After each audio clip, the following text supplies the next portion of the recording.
Now what will it be? Death or exile?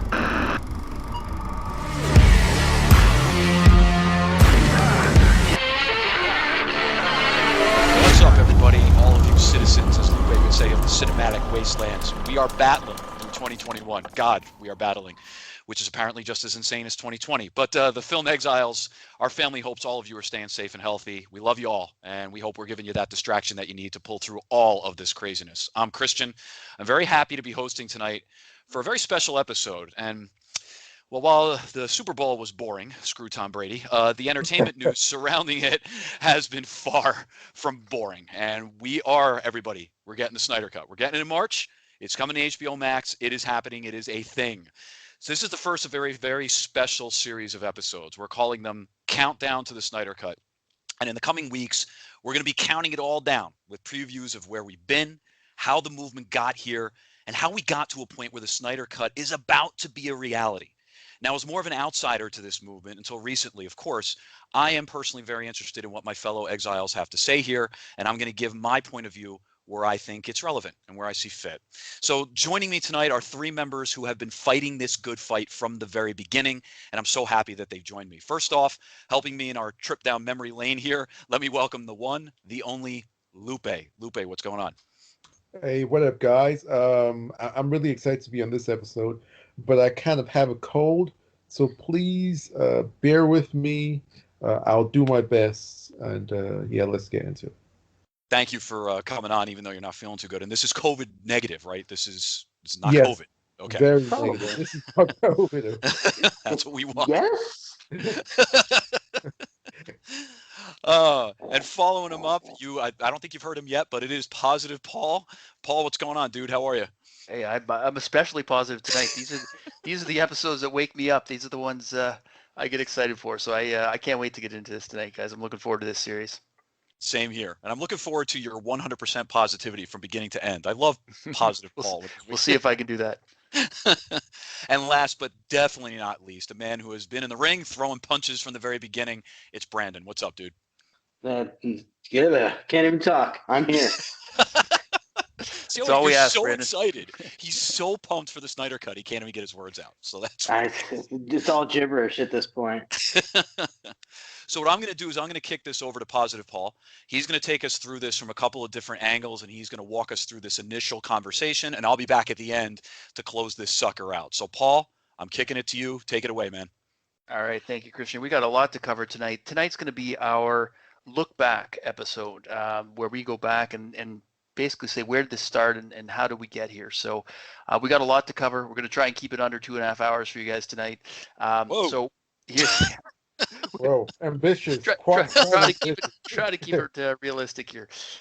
So basically, we're going to try and hit a few main points. So we're going to talk a little bit about what our experience was with the theatrical cut and how, when, and why did we become involved with this movement. Then we're going to take a look back at the significant milestones of the movement, the growth and evolution of the movement and fan division within the movement, the legacy, and where do we go from here. So we'll jump right into it. And first of all, let's just start briefly. Go around the table. Tell us each of us. We can talk a little bit about what was your experience with the theatrical cut, first impression, where you saw it, when, and how, when, and why did you become involved in this movement. So let's start it off with Brandon. Brandon, why don't you start it off, and we'll go from there. So for me, I saw Justice League in Wichita, Kansas, opening day. I went to IMAX. And I remember still being excited despite all, everything you were hearing about the movie.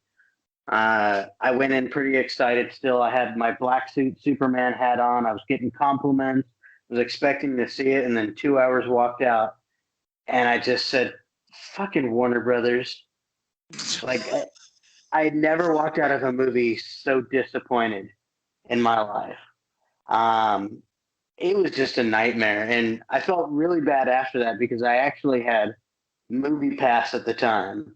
So I went and saw it 4 more times, hoping that I was going to wake up and that one time an awesome movie would play that I was expecting, and it never happened. So I saw this movie 5 times theatrically.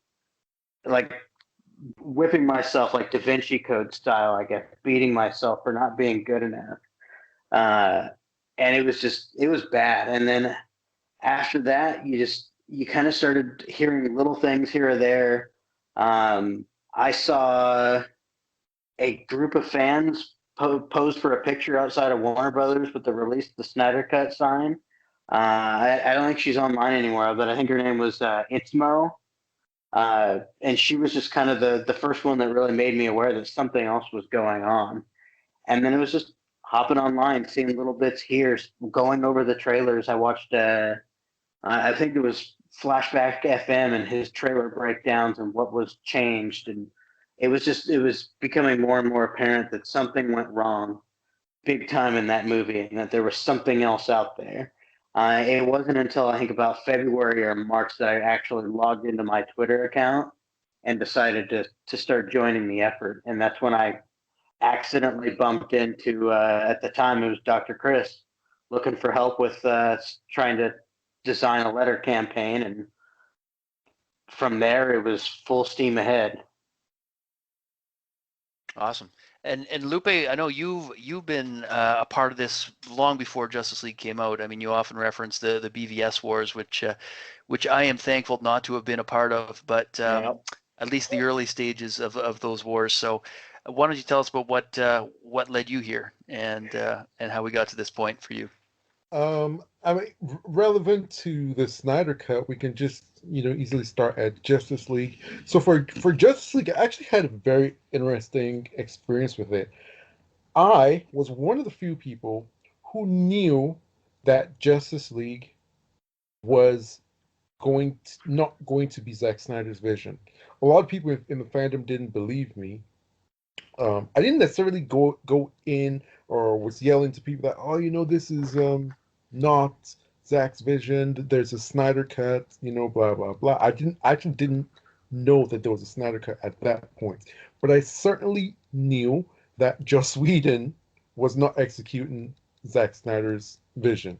I mean, when he replaced his director, the color changed in the trailer. There were just like all these weird things, but I had come to terms with that reality at that point. I was like, okay, this is not going to be, what we're used to. It's not going to be, what I want, but that's fine. I'm going to give it a chance. So I went in with very low expectations, expecting everything to be pretty much exactly how it turned out. So I came out of the theater not really feeling very bad about it. I was like, that was okay. That was, maybe there were some things I could enjoy in that. Then I started thinking about it and I started getting very furious and angry. So unlike Brandon, who saw it, hated it, then tried to love it, I saw it, didn't actually hate it, but then very quickly, like within hours, grew to hate what had gone on. And then I came online and I saw within a couple days there were clips of leaked VFX and previs from Ascended Ancient, which confirmed that a wider conspiracy, if I may. And then Fiona also told me that there is definitely like a Snyder Cut, and then somebody started a petition, and that was the genesis. And from the beginning, I was all the way in, 100% in, and that's my origin story for the Snyder Cut. All right, and it starts as you listen to different perspectives. It starts to sort of paint a picture and refresh the memory of where we were at that point. Just hearing you guys talk has kind of brought back some of my own memories that I'd forgotten about. Christian, I know you were a bit of an outsider of this thing and have become more aware of it in recent years. Where were you at this point? What was your mindset when this all went down? And I don't want to, take away too much time from you and giving your experience as well. But like most comic book movies, I went to go see this one with my family.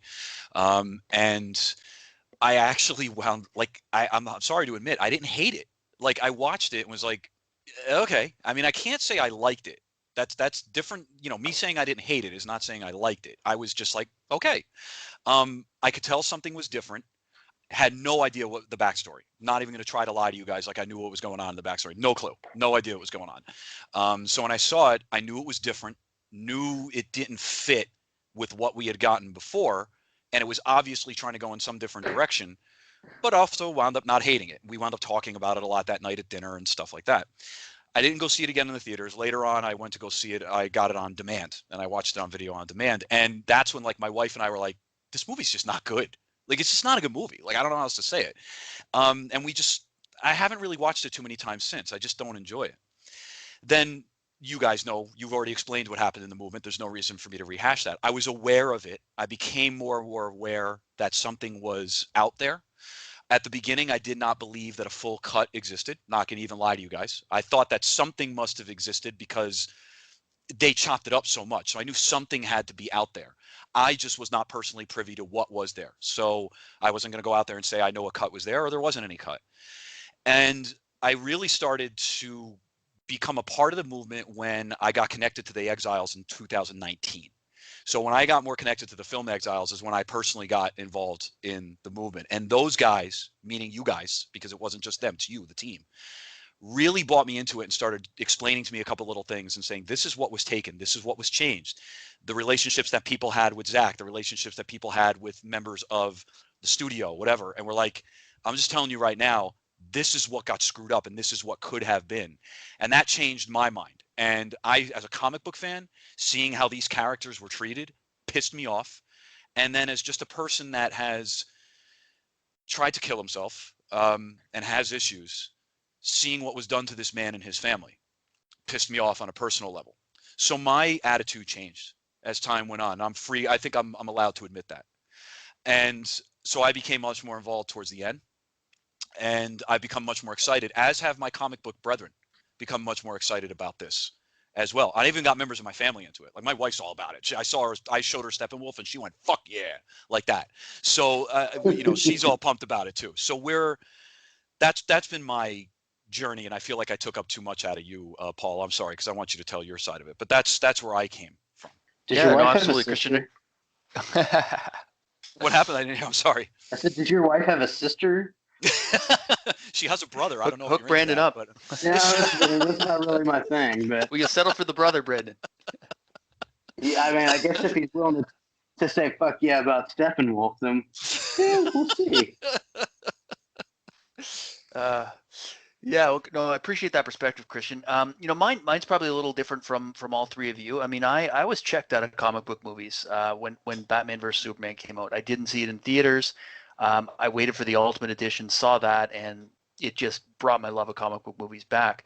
But even after that, I was underwhelmed by Suicide Squad. I didn't love Wonder Woman as much as the critics and reviews did, but Justice League I was fired up for, and I was ready to make up for my not supporting BVS by supporting Justice League. And you heard the rumors. I mean, back then I was a Collider follower, like I think a lot of people were, right? I'd watch Collider pretty regularly in the lead up to this movie. I'd follow more on YouTube than I did on Twitter. You heard some warning signs, but I thought, well, it can't be that bad. Whedon's going to come in, he's going to add a couple of jokes. It won't be that bad. And I went into that movie, I remember thinking, we're going to find out what the dirt rising off the coffin meant. We're going to see more of this nightmare future. And that's what I was really looking forward to. And then I'd arranged Craig, who's done one of our podcasts, or done more than one, done a couple of our Star Wars podcasts with us. He's been a close friend of mine my whole life, and he'd recently moved down to Florida at the time. We arranged, when he was coming back into town, to do it when Justice League came out, so Craig could come in from Florida to Toronto. Another close friend of ours had come in from Montreal, and we were getting together to go see this thing on opening Thursday night. And I remember we went to this movie. Sat there, and right from the opening scene with that god awful Superman scene with the kids and the coloring and the shine in the suit and the dialogue, it was heartbreaking right from that opening scene. But I thought, well, it can't all be bad. It's going to get better. And then we went into Tim Burton's Batman on the rooftop, and that wasn't good. It was Tim Burton's Gotham. It was the Danny Elfman score. And I thought, well, it can't all be bad. It's got to get better. And there was a couple scenes I liked, right? Like, I mean, I liked the history lesson, even though that's been altered. I liked the battle with the Themyscirans. I thought that was good, but there's very little beyond that was good about that movie. And believe it or not, jumping ahead a little bit here, I've probably seen that Justice League movie more than I've seen Man of Steel and more than I've seen BVS, because when that thing finally came out on home release, I became obsessed for a short period of time with just cutting little bits out of it, sometimes a word, sometimes a scene, and eventually I got 15 minutes out of that movie and made what I believed to be was a rewatchable copy of that movie. And it actually played like half of a Snyder movie once you cut all the little Whedon bits out, the words, the sentences, the scenes where you could get them out.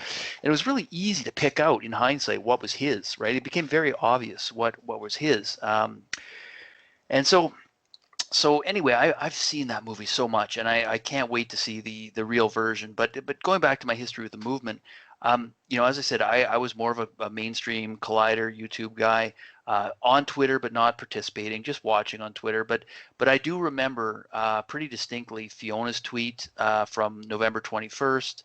I remember the petition. That was Roberto Mata was the name, and boy, there's a name that's kind of faded into obscurity and met with some infamy, I guess, along the way. And from what I understand, I remember that petition was fairly poorly written when it first came out, but it had been reworked a few times, and I remember passing that petition to everyone I could to try and get a signature on it. Quite a few people actually went along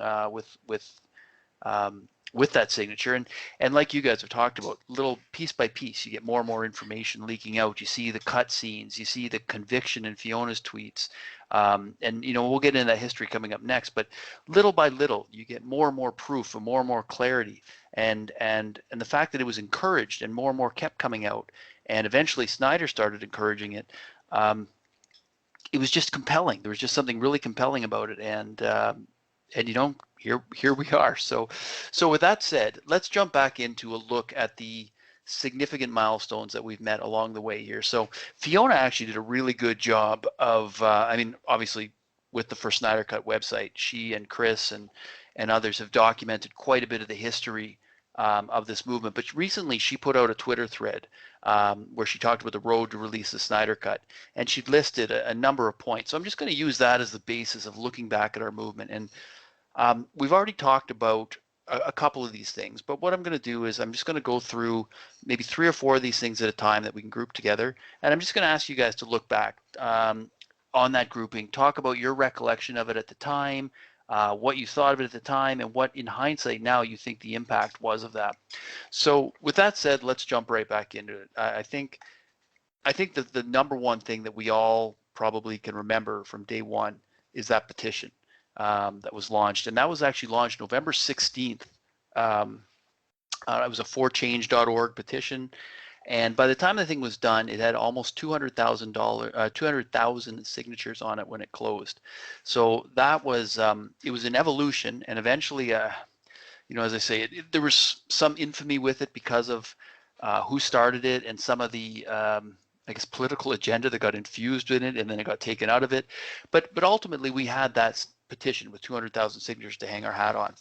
And then, as you'd mentioned, Brandon, Itzmo, I remember that clearly when she was organizing that event, trying to get cosplayers out to go to the Warner Brothers lot.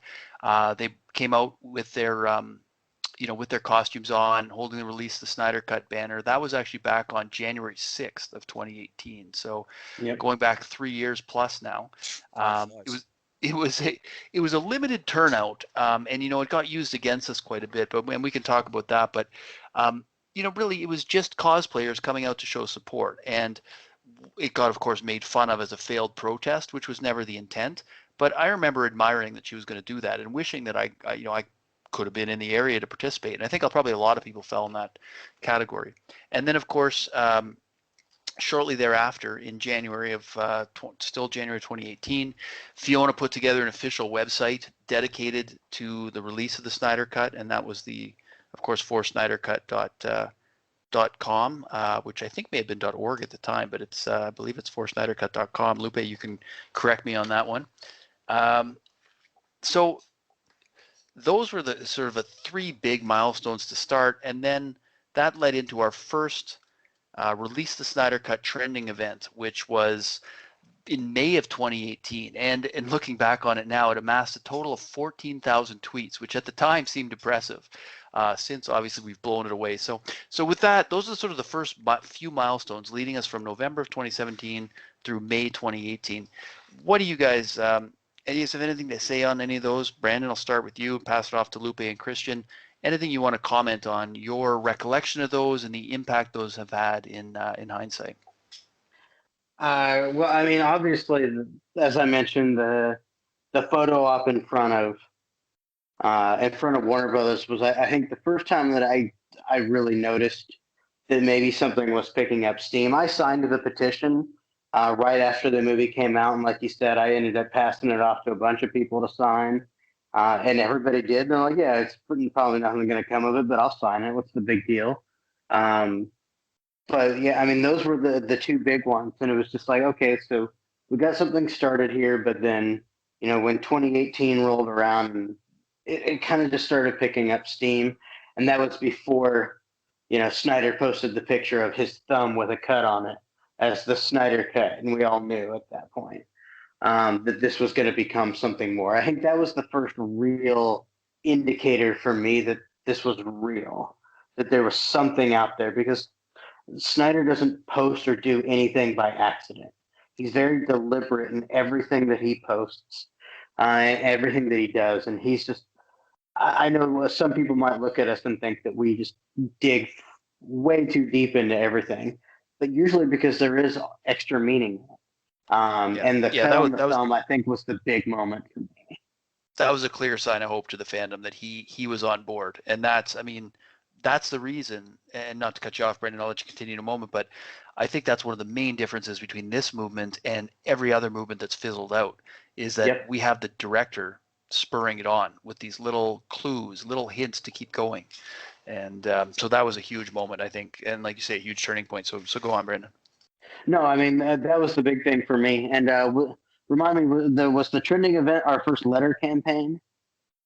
No, the first trending event was just using the hashtag. The first trending event was, it was a coordinated worldwide trending event. One of those ones where we put together a chart. It was May 17th. And it was putting together a chart of different time zones at which specific times people were supposed to use the Release the Snyder Cut hashtag. And as I say, it was May 17th, 2018, 6 months after the release of the film. Which was also the birth of the Release the Snyder Cut movement. Snyder Cut, of course, yes. Yeah, can't ignore the Snyder Cut. No, that one, like you said, 14,000 seems minuscule compared to what we did, November of 2019. But it is interesting to see the growth where 14,000 was huge for us. And that means that there was some passion there, and that the few relatively small numbers could come together and start to do things together. It was kind of the birth of unity, I guess. So yeah, I mean, that one, while maybe a touch more forgettable, is really the birth of everybody actually coming together and doing something together to start pushing forward. So yeah, that was, a nice moment. Absolutely. Lupe, Christian, do you guys have anything you want to add on any of those topics before we move on to the next bunch? The only two things that I want to say is that I always remember the early days. I think in terms of iconography for the movement, definitely the Itzmo cosplay appearance was very significant, because I remember how much bloggers and fans from other, fandoms ridiculed them, and in turn ridiculed all of us. It was pretty much the sort of high school bullying that people who enjoy like comic books and fantasy characters used to get when I was a kid. It was quite gross. It was triggering to a lot of us, and it made us band together and bond together, and it made me I have a lot of respect for Itzmo for that, because they were our public face, um, and they really put themselves out there. They wore their hearts on their sleeves, and the public just threw shit and rotten eggs and rotten tomatoes at them. And that was the time when we started to be called, like cultists and idiots and all sorts of degrading, demeaning names and being made fun of. And so that's what I really remember, the resiliency of of the fandom, having to fight through those days. And so that I get kind of emotional and proud about. And then also, just in terms of like trending events, or even it's just small beginnings, you know and just seeing how we're you know coordinating ourselves, getting our voice. I like to say that right now we are like a hive mind that's comprised of thousands of people, and those were the beginning stages of what you see now. How we move with a single purpose, with a single, I mean, quote unquote, we're going to get into that, but largely a single purpose, largely a single voice. It's like we're a very intelligent organism that's made up of thousands of brains. But those were the beginnings, and those are the two things that stick out to me. Yeah, absolutely. That I think that picture of Itzmo and the 13 people out there is looked on a lot differently today than it certainly was then, and it's I think it's looked on with a lot more bravery now, as opposed to ridicule, right? And it's looked favorably upon, and it is symbolic of the opening stages, of the early stages of this movement. So, Christian, did you have anything to add on those first few milestones? Definitely, as you guys go through these first few milestones, even the next group, I probably won't have a ton to add to them until we get to the end. But I will say that the groups that I'm in, especially, they're comic heavy. They're very comic heavy, so they're nerds, and I'm one of those nerds, and we're all geeks. So what was happening was looked on in that group with a combination of a few different emotions. There was hope from some people, and I'm going to call out Austin. He's a young filmmaker that's in one of my groups, and he's a great guy. And Zack Snyder is one of his idols, and it's definitely an inspiration. So he was a guy that held out hope. There were people in my comic groups that ridiculed, made fun, said it was silly, it was dumb. Not going to lie. There were other people that just looked at it more like me, to be honest with you guys, that was just like, okay, I mean, if it happens, great. I mean, do what you got to do, guys. Have fun. It didn't really matter to me one way or the other. If it happened, it happened. I looked at it and said, okay, they're trying to get something done. Sometimes I smiled, other times I shrugged. That was just it. So that's what was going on in the groups that I was in. It was definitely a very interesting mix of people that had all kinds of things to say about it. Some were very negative, some were very positive, some were hopeful, some blew it off like it was nothing. And it's just amazing when you look back on it. Some of those people were very wrong. Some of them were very right. It's just everybody had a very strong opinion about this from the very beginning. And you look at where it came from. It's pretty fascinating when you look at the movement. But I'll let you guys kind of talk about that as we move on to the next. But that's what an outsider's perspective was looking at it. All right. So with that, we start to get into the next phase of the movement. And this is where we start, I think, hitting our stride as a collective fandom. So going back to June of 2018, we had another trending event. This time the goal was to prove that Zack Snyder fans are DC fans. So this was one of these tweeting events where we were all supposed to take pictures of all our DC merch, proving that we're actually DC fans and not just Zack Snyder fans. So that was June of 2018. And then still in June, we continued on in a series of these things.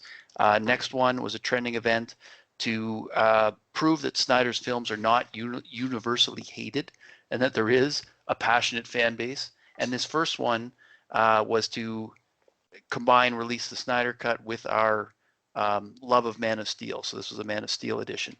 Then that carried on into another trending event still in June 29th, where we did a similar thing with Batman v Superman. And then ultimately into July, where we did the same thing with Suicide Squad, combining that with release the Snyder Cut. And then moving on to July 13th, we had our first, I guess this is the first event where we combined trending with raising money for charity, the American Foundation for Suicide Prevention. And this particular event, day-long campaign, raised about $1,600 for the AFSP. And I'm wondering if that's the 5. I'm just going to look closely at this. Was this the 5 for was it for the 5 for 5 campaign? Do you guys recall this one? Not exactly. It was a Wonder Woman event. I'm pretty sure that is it. I just can't remember exactly what the thing was called. It's escaping my mind at the moment. But it's anyway, old age, Paul. It's old age, buddy. Yeah, no, that was the one. I'm sure someone can correct us in the comments if they're listening to this, but that was the campaign that tied in with Wonder Woman back on July 13th. So to me, that collection of trending events was really us forming together after that first one, and really sort of solidifying as a unified fandom to make our voices heard. What did you guys think about this one? And again, pass it around the table. Brandon, I'll let you start. Pass it on to Lupe and Christian. What do you guys have to add on these ones? I mean, kind of the same thing again. It was almost more of a team building exercise. It was a lot of getting everybody to show that you could follow instructions, that you could show up when you were told to show up, and you could do what we were asked to do, so we could start making some waves. And that was always kind of what was fun about it, is you can almost measure our growth as a fandom as well. And seeing going from 14,000 to whatever, 20, 30,000 to 40,000, you could see that we were either growing in efficiency or numbers or both. And the trending events were always kind of there for that reason, but also to keep people engaged in between doing the actual the letter writing events or the call-in events or whatever. These were kind of to tide people over, keep them engaged. That way we could, string people along from one event to the next event. So, that's how I always just kind of looked at those, was they were just kind of what we needed to keep our momentum moving forward. Well, it's funny too that you say like a training exercise or a team building exercise, because the one thing that we really struggled with at times, and even to this day, you still see remnants of it, is coordinating the time zones. But boy, it was a lot of effort put in over the course of these events to getting these time zones right and getting everyone coordinated at the same time across the whole globe, really, to trend at the same time. And then of course spelling has been like getting this hashtag right. And I'm convinced that this wasn't just people within our fandom that were failing to spell the hashtag appropriately. I think there was people intentionally reporting the hashtag to try and take it out, like reporting it as spam, which you can do, and then people intentionally misspelling it. So I mean, I clearly remember in these events that every time you wanted to put in that hashtag release the Snyder Cut, it was the one version of the correct spelling was the one version you couldn't get in the auto prompt, right? Like you could get every other variation the whole thing. You had to type it out, the whole thing, every character right each time, and so many people got tricked into clicking on one of the ones that was just slightly misspelled, right? But these were learning. It was a learning process, right, as we went throughout this, and you really did see the fandom build and grow together. Lupe, do you have anything to add over and above what Brandon and I have had to say about this so far? No, I think you guys nailed it. As I said, it's progress. As I said, team building, momentum, ironing out the kinks and the wrinkles, and just fine tuning, our operation and becoming this, as I call it, like becoming a hive mind. That's really the metaphor, the analogy that I use for it. Yeah, absolutely. And Christian, I know you weren't a part of this. Do you remember, seeing more of a presence, or was this kind of flying under the radar to you? No, it was definitely building a presence. Around this time is when some of the guys in my comic group started to get involved in it and started to become more positive on it and started to tack onto it. And when the suicide prevention money started, it hit my radar screen big time. And we could talk about that later on. But that's when I started to look at it and said, well, no matter what happens, if these guys are going to do something good for a foundation that I already give money to, it's one of a couple of charities that my wife and I donate to every year, then I actually opened my eyes and started paying attention a little more to what was going on. So, that's what was happening to me at that time. Well, Christian, and on that point about the suicide prevention catching your attention, I know Brandon and I have a mutual friend that we made through Twitter, and actually I met him trashing Snyder and Batman vs Superman, and I think Brandon, you know who I'm talking about, and he still trashes Snyder to this day, even though he's had moments of lenience.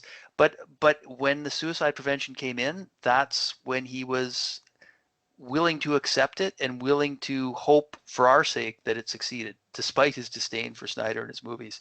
I think that really did have an impact on some people that would have been firmly against it. I think it did have an impact, not just on yourself, obviously, but even people that were outright against the movement were willing to accept it and hope for its success based on some of these charitable endeavors. So I think that leads well into the next group too, because as the movement started to gain traction and prominence, not unexpectedly, we started to be accused of being bots, because there couldn't possibly be enough Zack Snyder fans to trend, right? Someone must have created bots to advocate for his movies. So in order to show that we weren't bots, we had a letter writing campaign on August 27th of 2018, timed to have letters arrive on Walter Hamada's desk, all on the same day. And that took a fair bit of planning. And again, this was another exercise in global coordination, figuring out mailing times, and trying to make sure that everyone's letter arrived at that same time on Hamada's desk. And I clearly remember this one because I wrote a few letters. I wrote template letters for friends and colleagues who were willing to send in, but not willing to, put in the time to actually write the letter themselves. And I was even passing out, as I did for all the letter campaigns, I'd pass out pre-stamped envelopes, pre-addressed envelopes to anyone that had even the slightest interest in seeing this thing. So, and I know that's probably an experience that a lot of us within the fandom had, and doing working their little corner of their real world to try and get people engaged and increasing the volume here. So that was a I guess a sign that if people were accusing us of being bots, that we'd sort of hit the radar. And then that, of course, led into more campaigns. We had a sort of infamous campaign. This was our call-in campaign, where over the course of, I guess it was a course of a month, we were doing 3 phone calls per day, either to Toby Emmerich, Kevin Sujihara, or Walter Hamada's assistants, to show them that real people were wanting this thing. So this sort of piggybacked off the campaign to show that we weren't bots through letters. Now we're calling in to put real voices. And I know I was one of those, the 40, as they say. I don't know if the exact number was 40. I think it was a little bit more than that. But the tweet that lives in infamy, the 40 people who were about to, or the people who were about to convince Warner Brothers that 40 people really want the Snyder Cut. I don't know if you guys were part of that as well, but I know I made one of the phone calls. And then we had another event, which was also an iconic moment in the event, and that was on November 19th. The plane banner flying over the Warner Brothers lot, the first of the plane banners. And of course, this event also raised money for charity, splitting donations 50-50 between the plane banner and charity. I believe this was the first one. Correct me if I'm wrong, because I think I remember. Charlie. I think he covered this one himself. Did he not? He paid for this one, because I remember that seeing actually someone, Lindsay Stanton, who I think many of our followers will be familiar with. I remember her suggesting flying a banner over Warner Brothers, and next thing I know, Charlie had actually done it. So this was sort of an iconic moment, the release of Snyder Cut flying over Warner Brothers. And I'll admit that when I first heard the idea, I thought, well, what's that really going to do? Who's even going to see it?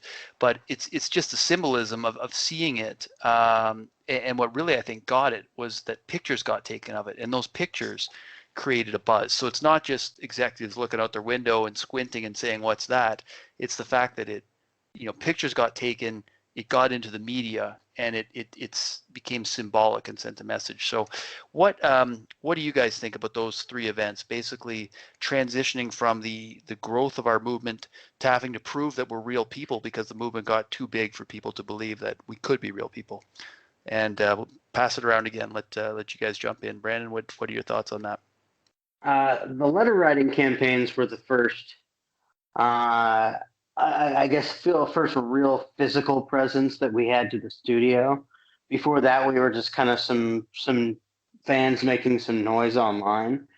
But just the picture in my head of an executive showing up one day and having 10,000 letters sitting on his desk was just always hilarious to me in the best way possible.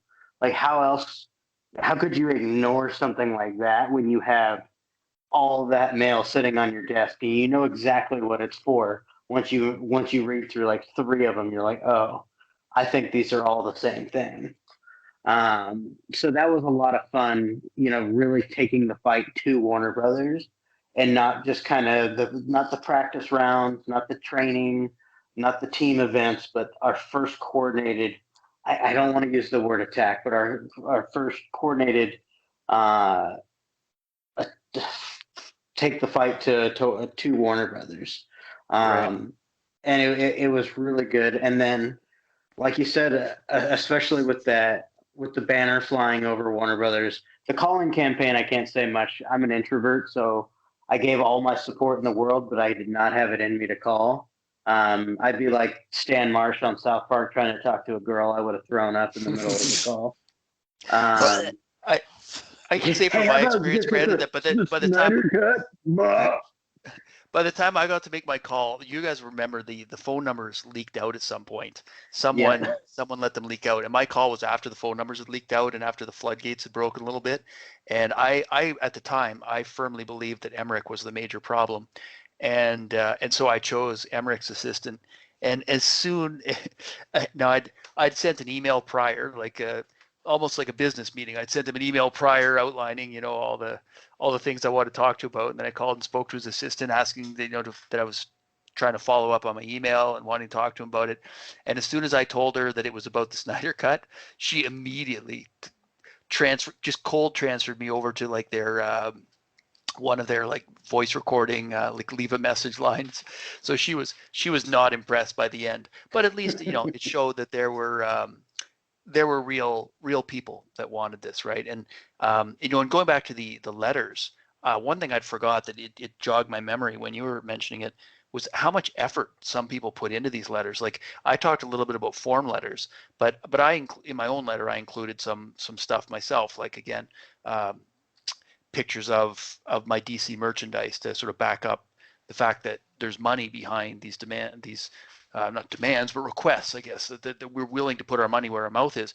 But some people just did incredible artwork and put incredible effort into what they were sending in, not just volumes of letters, but just the care and passion that was put into what they were sending in was incredibly impressive as well. So, yeah. Go on, sorry. Oh, and like you said, it really was a chance to, I guess, for a lot of people in the movement to start flexing their creativity and show we are more than just a couple of, fat white nerds sitting in our basement trying to get some gritty movie. That's you and I, Brad, but the other people are way more talented. That's pretty much true. But it did, and like I thought I was really proud of mine, and then I saw Fiona's letter on Chinese paper, written vertically instead of horizontally with, a drawing on there. It's like, oh, well, my letter sucks. But it was still just cool seeing people put their culture into it. And I had a few people that would email me theirs ahead of time, say, "Hey, you want to give a look over this and tell me what you like or you don't like?" And it was kind of cool starting to see people trust each other and talk to each other about what was going in it, and seeing the stories and people putting photos with their family and explaining how important the characters were. That was really cool. Well, and this is where you see friendships starting to develop within the fandom Yeah, as well through the process of these events, right? yeah, absolutely. And then we went to the third part was the flying over the studio with the banner, which in and of itself was minuscule. It's not like these guys are carrying around binoculars or probably even go outside to look up. That wasn't even what it was about. It was the stories. It was the news articles getting picked up of it. Well, the When fact that Variety Snyder writes went out with about it, his binoculars and took a picture. That's yeah, what really Snyder blew went it out and open. he started sending it. But we started to understand that the studio might be able to ignore us. But once it started becoming newsworthy, even if it was look at these losers, it was landing on their desk. They're not going to ignore Hollywood Reporter and Variety and Deadline writing about these fans, and even though they get the details wrong, but they were talking about us and they were talking about what we wanted. And then at some point, they were even talking about the charity work we were doing. And at that point, it couldn't be ignored anymore. They could brush it to the side and like it will go away. But it became real to everybody. It became pop culture at that point.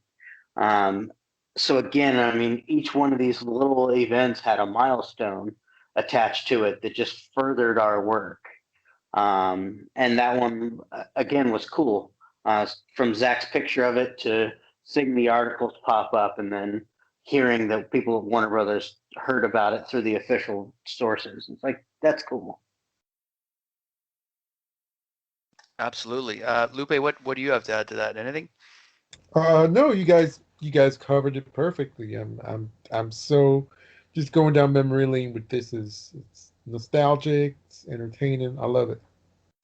My old brain is struggling with memory, but it's nice to hear you guys talk about this because I'd forgotten a lot of this stuff, and it slowly comes back. I said in a tweet the other day, I'd forgotten that I was one of those people that called in, to be quite honest, until I saw a tweet from the RT Snyder Cut about something about the 40, and I'm like, holy crap, I actually was one of those 40. It's been so long, you kind of forget, right? But it is nice to have this documented, because I certainly don't have I didn't have it in me to try and document this, but it's so nice that Fiona and others that have helped have put together this kind of documentation, because then people like us can go back and actually look through this and discuss it and reminisce.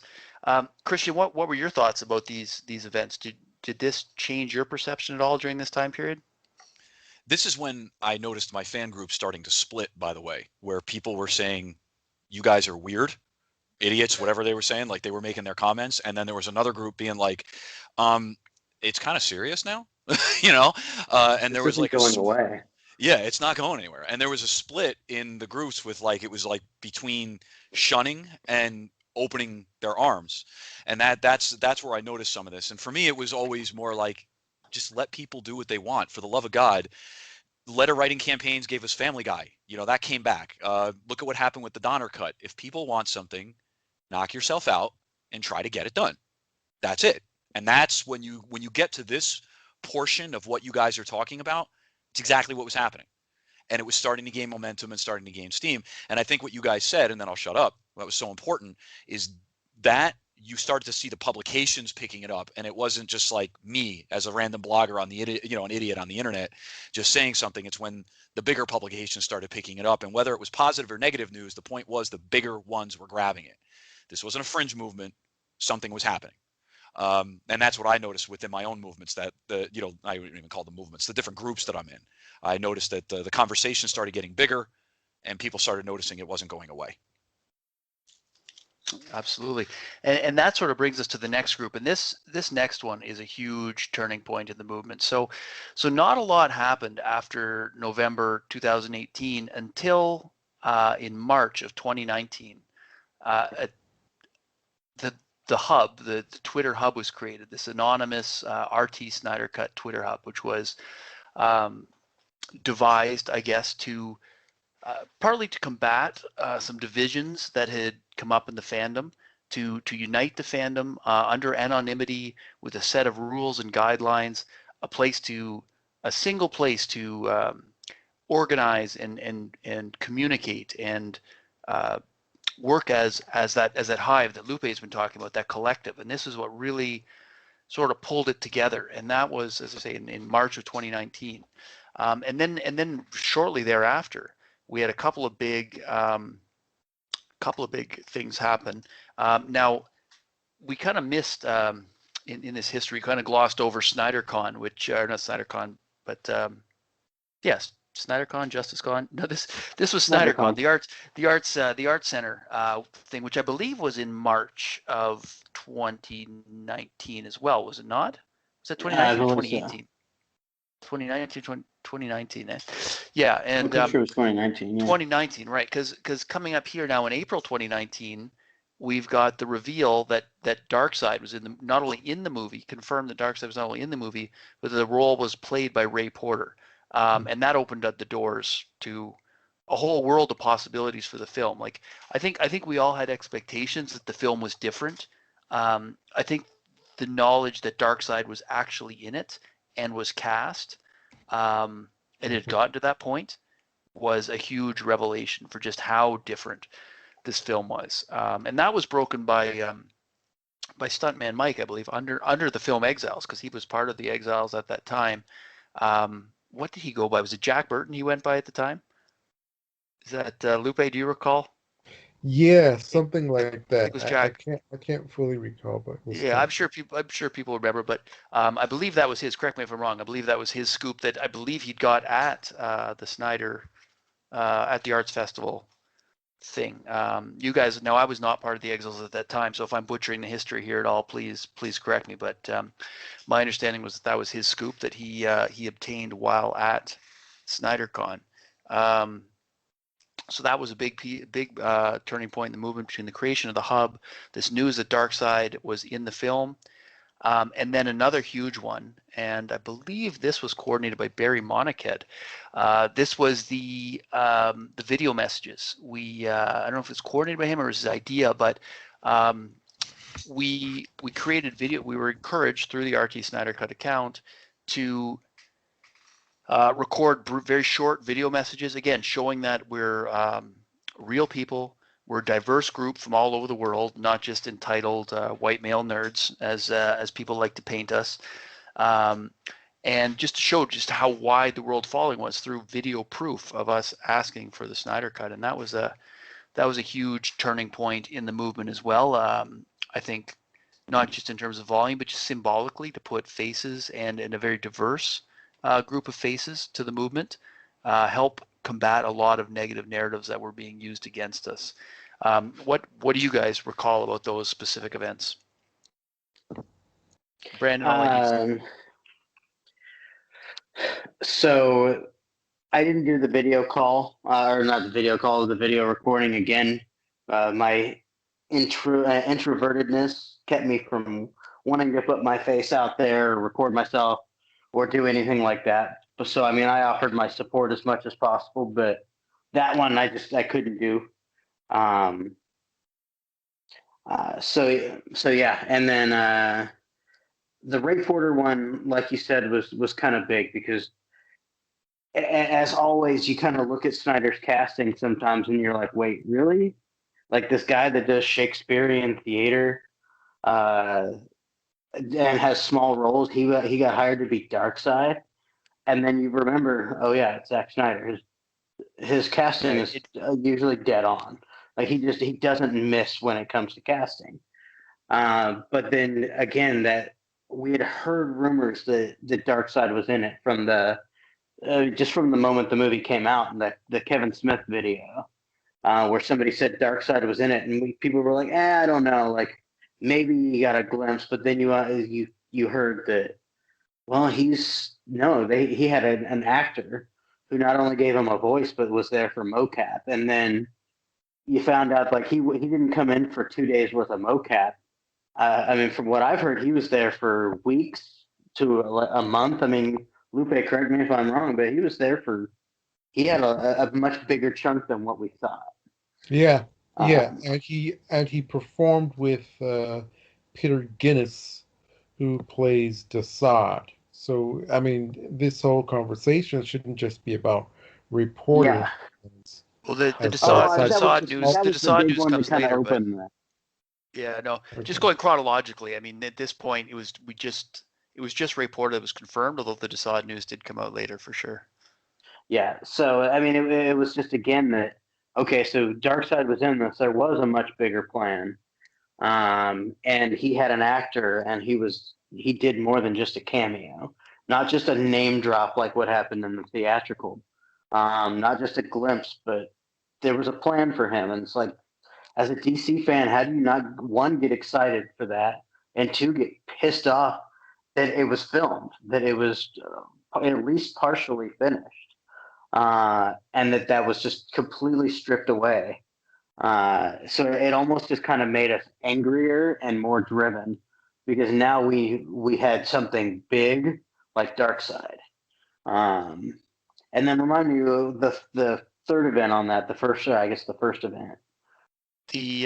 So went the in this grouping the first was just the creation of the RT Snyder Cut hub. That was Oh the yeah, yeah. that was big, and actually, it was I'm not. It wasn't my idea, but I remember messaging somebody about it, and saying, "Dude, we need something that's going to unify everybody together under one banner, where we're not all in a group of 10 people trying to chat with each other, trying to figure out. It's like we need one company or one page that tells us exactly when the events are, exactly what they are, what the instructions are, and that leads us." And the person in charge of that account was like, "Bruh, I I'm literally working on that right now." And it was just kind of weird how, some of us just got on the same train of thought where it was already in motion, and other people were thinking we need this. So it was just all kind of coming together organically, and then it just started hitting big, and there was a massive amount of positivity around that account, and it was we are now organized. We're not practicing. We're not guerrilla warfare. We're organized.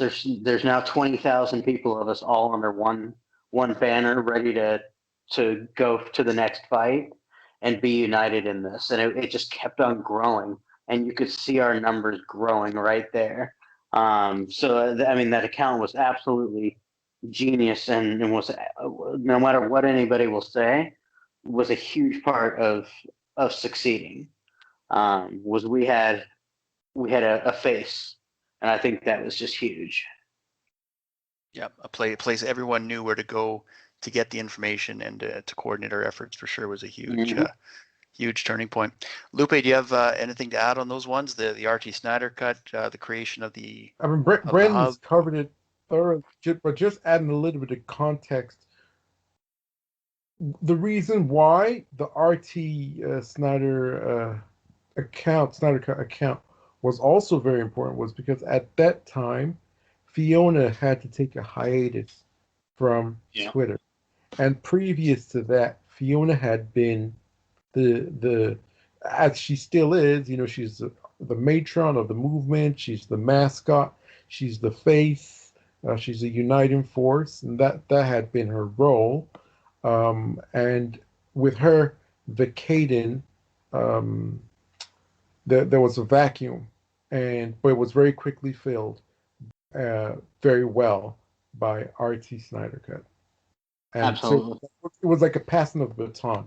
I always used to describe it to, the admins and Fiona that way. And that's what I love about this movement, and that's why I see this movement lasting for long, and that's why I had so much confidence in the the lifespan of the movement, because I always saw it this way: fans are going to always, be around and be passionate, but once some people get tired or have to leave because life happens, then they hand the baton to the next person. And in that instance, Fiona had to leave, and she handed the baton to R.T. Snyder Cut. So that was one of those other things that a lot of people might not have noticed, but it's very crucial to the sustained life of the movement. Absolutely. Christian, do you have anything to add on those I guess, moments in the movement? Dark Side. Yeah, gimme. I mean, that's pretty much it right there is when I was like, oh, yeah, okay, I'm in. I want to see this now. When you think Apocalypse, Thanos, Galactus, there's a couple of them. And like Brandon said, there's a few filmmakers and some studios that seem to really nail their casting. And Zack, doesn't matter if you love or hate his movies, his casting is freaking on point. And when Darkseid is in this, it's like, okay, now I am absolutely fundamentally looking at a movie that was totally different than what we saw. So I'm in, and at this point, I remember my interest moved from peaked to I need to see this thing come out. As a comic fan, the fuck out of here.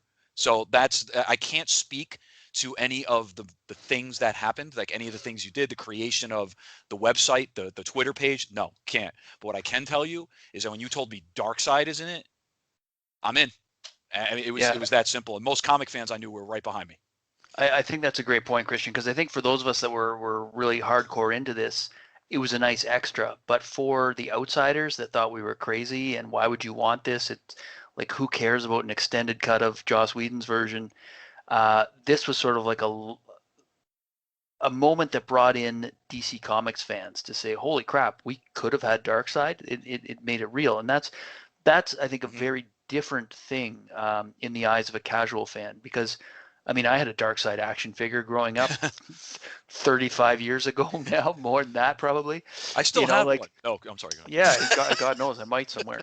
But I mean, that's a big deal, right? Like Darkseid that's not a small character. That's the first on-screen appearance of Darkseid, who is, as you say, he's the big bad in DC, right? So that I think brought in a lot of people, opened a lot of eyes, and helped the movement grow. Beyond just the hardcore group that was advocating for it. And Brandon, to your point about the video, I actually did put a video in, but that was a painful experience. I did not want. I kept it as brief as possible, and I did not want to do it. You still have it? No, I deleted it off my Twitter.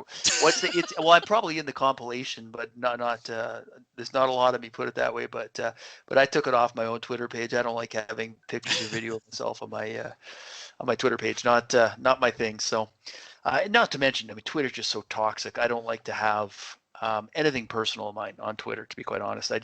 You never know who's going to take it and try and use it against you. Social media in general, I just can't stand it. Yet here we are, right? So, So moving on. Next set of events. I can't remember who was the first to do it, but somebody called up the operator, the receptionist at Warner Brothers, and she told them that the Snyder Cut was being worked on, and that we would hear about it through the trades when it was ready to be announced. And that was, specifically identifying Deadline, Hollywood Reporter, and Variety. And a couple people actually got this recorded. And of course, there was doubts about the veracity of it. So people took to calling in themselves. I even did it myself. I called in and politely spoke to her and asked to be transferred, asked where I could leave my feedback to show that I was interested in it. And again, got transferred to a voicemail where I could leave my interest. But there were people that were aggressive about it and rude about it. And it started to turn people against the fandom a little bit, because they're saying, well, how can you call in and look at the tone and attitude? And I know there were certain people that had to apologize for it. So that actually led to Will raising funds to deliver a gift basket to the Warner Brother operator to basically show our empathy, and that we're not just an angry, demanding crowd. We are people that care and appreciate someone that's going to take the time to listen to us and talk to us. And then the next event, that was back in May 2019. The next event was in June, and this was And this was impromptu. This wasn't even an organized event. This I think speaks to the strength of the movement at the time. When Ann Sarnoff was announced as the new CEO of Warner Brothers, and for a lot of us, this was a huge moment of hope, because I think by this point, by June of 2019, it was pretty clear to people in the know that Toby Emmerich was a major, major problem for us. And he now reported to her, which now we didn't know what exactly we were getting with her, but anything was better than Emmerich. And we wanted to make a good first impression. And when they finally posted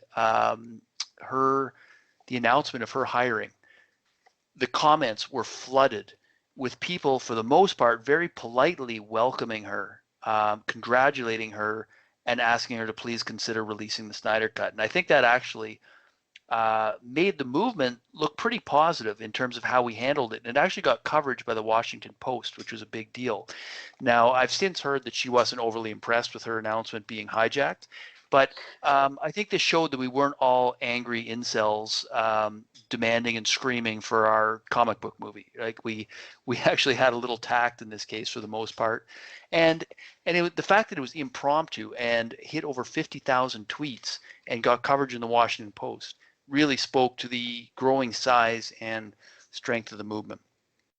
And then that led into another display of our strength as a movement. This was in July of 2019, and that was when we put a project together, again organized through RT Snyder Cut, in particular by Will Rowlands and Eric Blake, and I believe Alessandro and DTS and the Nerd Queens, for San Diego Comic-Con 2019. And a lot of funds were raised. We arranged for a billboard, a bus stop ad, I believe it was a full page or a half page, I think it was full page ad in the Hollywood Reporter, and a plane banner flying over the convention center. So there was a bunch of stage targets for this one. If we hit target 1, this is what we're going to buy. If we hit target 2, this is what we can buy. And I remember this. This was one of the ones where money was trickling in slowly. And I know different people had different approaches. Like I would donate small amounts. And every time I email out to encourage others to donate, I'd donate myself again. So if I said to everyone else, just donate $5, I'd make sure I donate $5. But the money was trickling in, and we weren't coming really close to hitting these goals. And then we had a couple of huge, huge donations from Hamad and from Jeff Purdy. And it wasn't just the amount of the donations, it was that it made the goals seem attainable.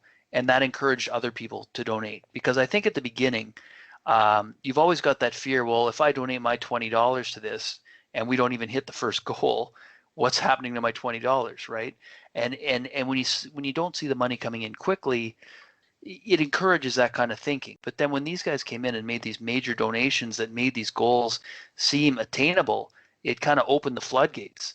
And every time we'd start to stall and stagnate, they'd make another one and push us to these goals. And when it was all said and done, we raised almost $27,000 with 50% going to AFSP, and we funded all of these things: the billboard, the bus stop, the ad, and the plane banner. And not just the presence of that kind of advertisement, but then the message that sends and the coverage it got in the different publications and online blogs and journals. So that was a huge, at least in my mind, I think that was another huge moment in this movement. What did you guys think about that? And again, pass it around the table. Brandon, what was your recollection of those events? Again, I mean, we were at Comic-Con at this point. We were part of pop culture, and people were expecting us to be there. And that was just kind of huge. We had submitted that we weren't going anywhere, that we were going to show up to these events for the foreseeable future, and make our presence known. And a lot of it was done peacefully. So, I mean, somebody will scroll through 100 positive messages and find the one negative one and say, you guys are all like this person. It's like, that doesn't make any sense. But everything there was almost all positivity, and you had people volunteering for it. And then we got our billboards, and then a huge chunk of our donations to AFSP. It completely legitimized us. And again, it was continuing this thing where nobody from Warner Brothers was going to be walking around the show floor and be like, oh, it's these Snyder Cut guys. But the publications were going to. They're down there to cover that kind of stuff because nerd culture is huge. So it was, again, it started getting to the point where it was about getting attention from people that would put the article on Sarnoff's desk or Walter Hamada's desk and be like, hey, look, these people are still here. They haven't gone away like you told them to.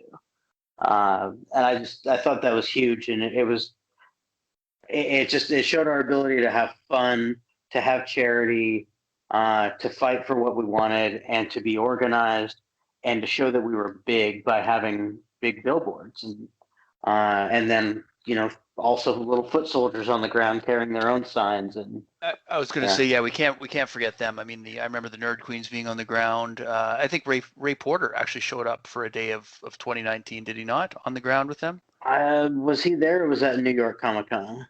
I thought that was San Diego in 2019, but I don't know. The dates kind of blend together. But I thought it was New York, but I was at. I thought he was there. Like, he wasn't there the day I was there. But I thought that's the one he was at. Okay. Yeah, I could have sworn it was New York, but yes, but still, it wasn't only that, but it was having the foot soldiers down there. But then they weren't getting harassed. Nobody was ripping up their signs and stomping on them and beating us up. People wanted to take pictures with us. I mean, some of it might have been as a joke, like, I got a picture with the Snyder Cut idiots. But a lot of it was like, hey guys, this is kind of cool. I ran into one of the Snyder cultists and got a picture with them. This is awesome. Like, they're here. We were. Wait, was this the one where Ben W was at? I know he did a lot of work on the ground, and I don't know if I think this might have been one of the ones. I think Ben was San Diego Comic-Con. Yeah.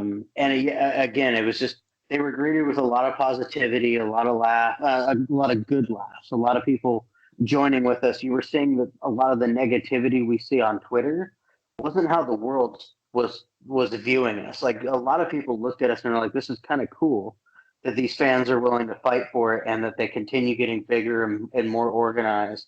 And just seeing the little guy be able to get the pictures. And I was expecting people to kind of mess with people, but that's just because how we had been received online, and the fight we had with so many people. But that just wasn't it at all. People actually thought it was pretty cool. And I remember just seeing that and being enthused by it. Well, and to that point, I remember thinking the same thing, that it was going to be like 5 people wanting this thing and everyone booing them out of the place. And that was one of the fears back in 2018. Because remember, there was a call even back in 2018 to chant for the Snyder Cut at Comic-Con 2018. And at the time, I was very much in the camp that was not a good idea, because I had in my mind that we were going to have 15 people yelling, release the Snyder Cut, getting drowned out by hundreds of people booing them and telling them to shut up, right? And who knows what would have happened if that was the case, if that actually had been tried in 2018. I know it's still a point of resentment for some people in the fandom, but after all the all the criticism we took for the release of Snyder Cut banner back in January of 2018, with the 13 people showing up in costume, and the ridicule that we took for that, at that point in time, I didn't think that, at least me personally, I didn't think that the movement could risk showing weakness, basically, back in 2018. But by 2019, we had developed a significant amount of strength, in numbers. And even if that wasn't necessarily reflected on the ground, like you say, I think the attitude and the perception of us had changed for the positive by that point, and we had garnered more interest and less resentment and ridicule. Well, and just a quick side note, it's related but not necessarily directly, but was Dave Pena, Film Junkie, showing up as the only person at what was the Disney conference? The D23. D23. Yeah, and he showed up with almost like the world is nigh billboard on, and holding up the sign. And again, none of the Marvel people there, the fans there, were making fun of him or beating him up or anything like that. Yeah. They were kind of having fun with it too. Didn't he go with the other guy? Oh God, I'm forgetting his name now. I thought he went alone, but I could be wrong. Lupe, do you remember the guy? I think he's behind the release a Snyder Punch account. I don't know if that jogs anyone's Nope. memory. He's Nope, trying to I get the think- director's cut of Sucker Punch released. No. Yeah, I can't remember who. I thought that he went alone, but I could be wrong. I know he got ridiculed a little bit for it on Twitter, being, oh, you went down there and you look like an idiot. But again, that wasn't how it was in the real world. The fans at D23 were like, hey, man, that's kind of cool. Live your dream. And Hey, you guys know me. it I'd just shows happily go to D23. oh, of course you would, but you'd be in line for Rapunzel or something. No comment there. No, sorry. Yeah, no, that was it was I guess a testament to changing perceptions. So I don't know. Do you have any other thoughts on those topics, Brandon? No, that's pretty much it. All right, Lupe, what are your thoughts on those milestones? No, I don't really have much to add to it. It's as I said, it's exciting to look back on the events and how all these things, added up to where we are today. Absolutely, Christian. Any thoughts from your perspective at this point? Is your perception still changing by this point? By the time we get to San Diego Comic-Con 2019, Yeah. or are you fully on board by this point? Well, I think very briefly, on a personal level, yes, I was fully on board with it at this point. But I did notice in the groups I was in that the Sarnoff campaign was not well received. I can tell you that. People were like, "Are you serious?" Like they just weren't. It just wasn't well received.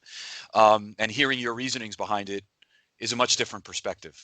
But I can tell you that like they were just kind of like whatever, and they were rolling their eyes. But I can back it up with what Brandon just said. People that I knew that went to San Diego. People that were talking about D23, all that stuff, they were kind of like, hey, man, you live your best life. You do your thing. There was nobody I heard of that said something ridiculously negative about the other parts of this. Like they were like, you want to go off and have a banner? You want to do it? Go ahead, man. And especially because they're all nerds and those were the places to do it. Like Comic-Con is the place to do it. We're all a bunch of nerds. We dress up with freaking Spock ears and do stuff like that. Knock yourself out. That's the place to do it.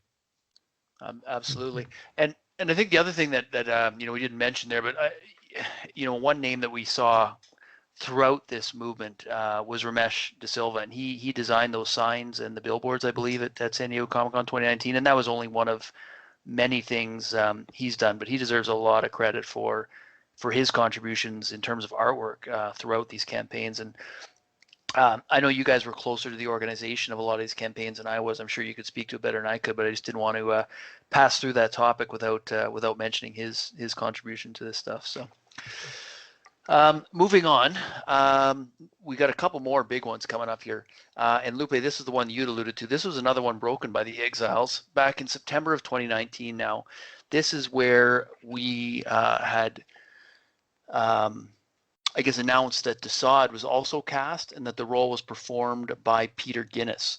So again, this brought more attention back to the Snyder Cut, specifically the apocalyptic world that was cut from this film. And I think this renewed and amplified the excitement that came with the announcement of Darkseid being in the film. I mean, this is again, this is a world that DC fans, not just Snyder fans, but DC fans, would be incredibly excited to see on film, and to know that this actually might have been and most likely was filmed and just sitting out there locked in a vault, maybe unfinished, but nonetheless filmed. And I think it renewed interest and intrigue. And then coming up in October, we had a campaign I know that's dear to Brandon's heart. This was the letter campaign to Ann Sarnoff. And again, this sort of plays on the idea that we had identified Emmerich as the problem and saw Sarnoff as potentially our hope. And this was the Ann New Hope campaign with the Snyder dollar bills.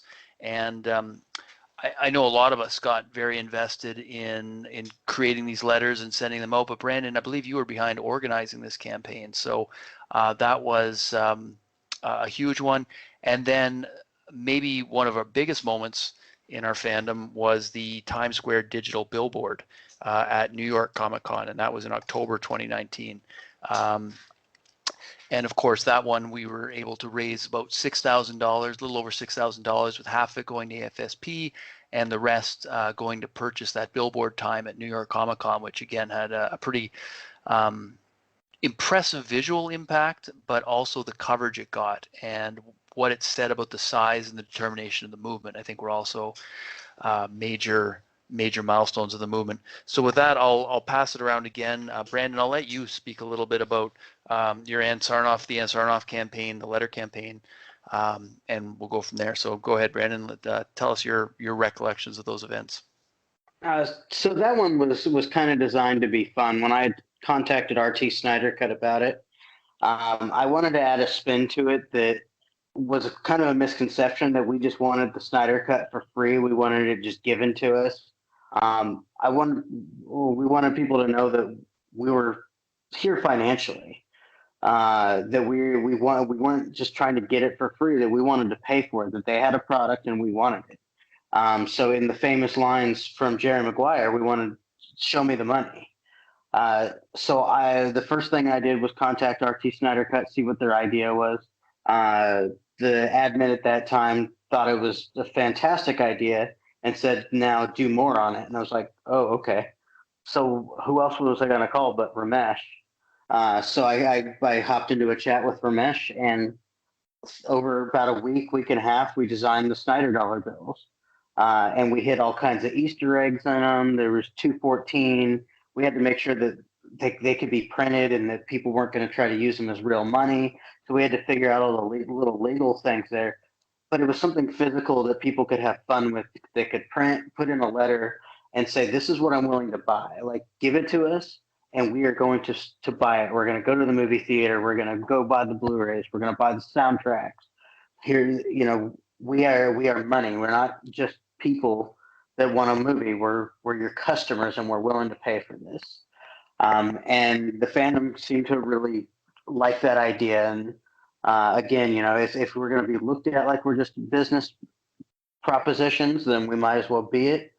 And like I said, the idea was to show the money, and the Snyder dollars just came out. Ramesh, as always, did a phenomenal job designing the bills. And if you followed the instructions, they were easy to print, cut out, and throw in an envelope with a letter. And then we coordinated it all again so she would get the letters all on one day and have a stack of fake Snyder dollars on her desk, making that impact of take our money. And then that was kind of a bridge to the New York Comic Con. It was, again, keep people in focus on what we were going to. And then the New York Comic Con was really cool with the Times Square billboard and the bus stop billboards, and that it was just so much attention got picked up by all the right places. And at that point, we were the real deal, and we were here to stay. And I think we had never looked as professional as we did at that point, and that was awesome. Yeah, no, that definitely, I think, left an impression. Lupe, what were your thoughts about what can you tell us about the Peter Guinness reveal? Because I know you were a part of the Exiles at the time. Brandon and I weren't. What do you have to say about that one? So the Peter Guinness reveal, actually, it had been known. We'd known it for a very, very, very long time, and we sat on that information out of respect for the actor. Zack hadn't given us the okay to reveal it. There were just a bunch of mitigating circumstances where we're like, you know what, this is better to maintain trusts with our sources than use it to further our name and popularity or whatever. And interestingly, here's some behind the scenes drama about how these things happen. We kind of got wind that information might have been leaked to another group of bloggers, and so we needed to move on it quickly. We needed to either relay this information, or the other bloggers release the information and then take credit for something that they stumbled upon, which we had been sitting on for a long time. So anyway, we got clearances from people who would, be affected by it. They understood the situation that, the information was going to come out regardless. And so they were like, we would want you guys to be the ones to share that information. Desaad's not the biggest, most, iconic, popular character, but it certainly adds to the notion that this thing is bigger than what we thought it was. And there was a lot going on here. And the changes to the Snyder Cut were not just aesthetic, they were not just minute, they were not just,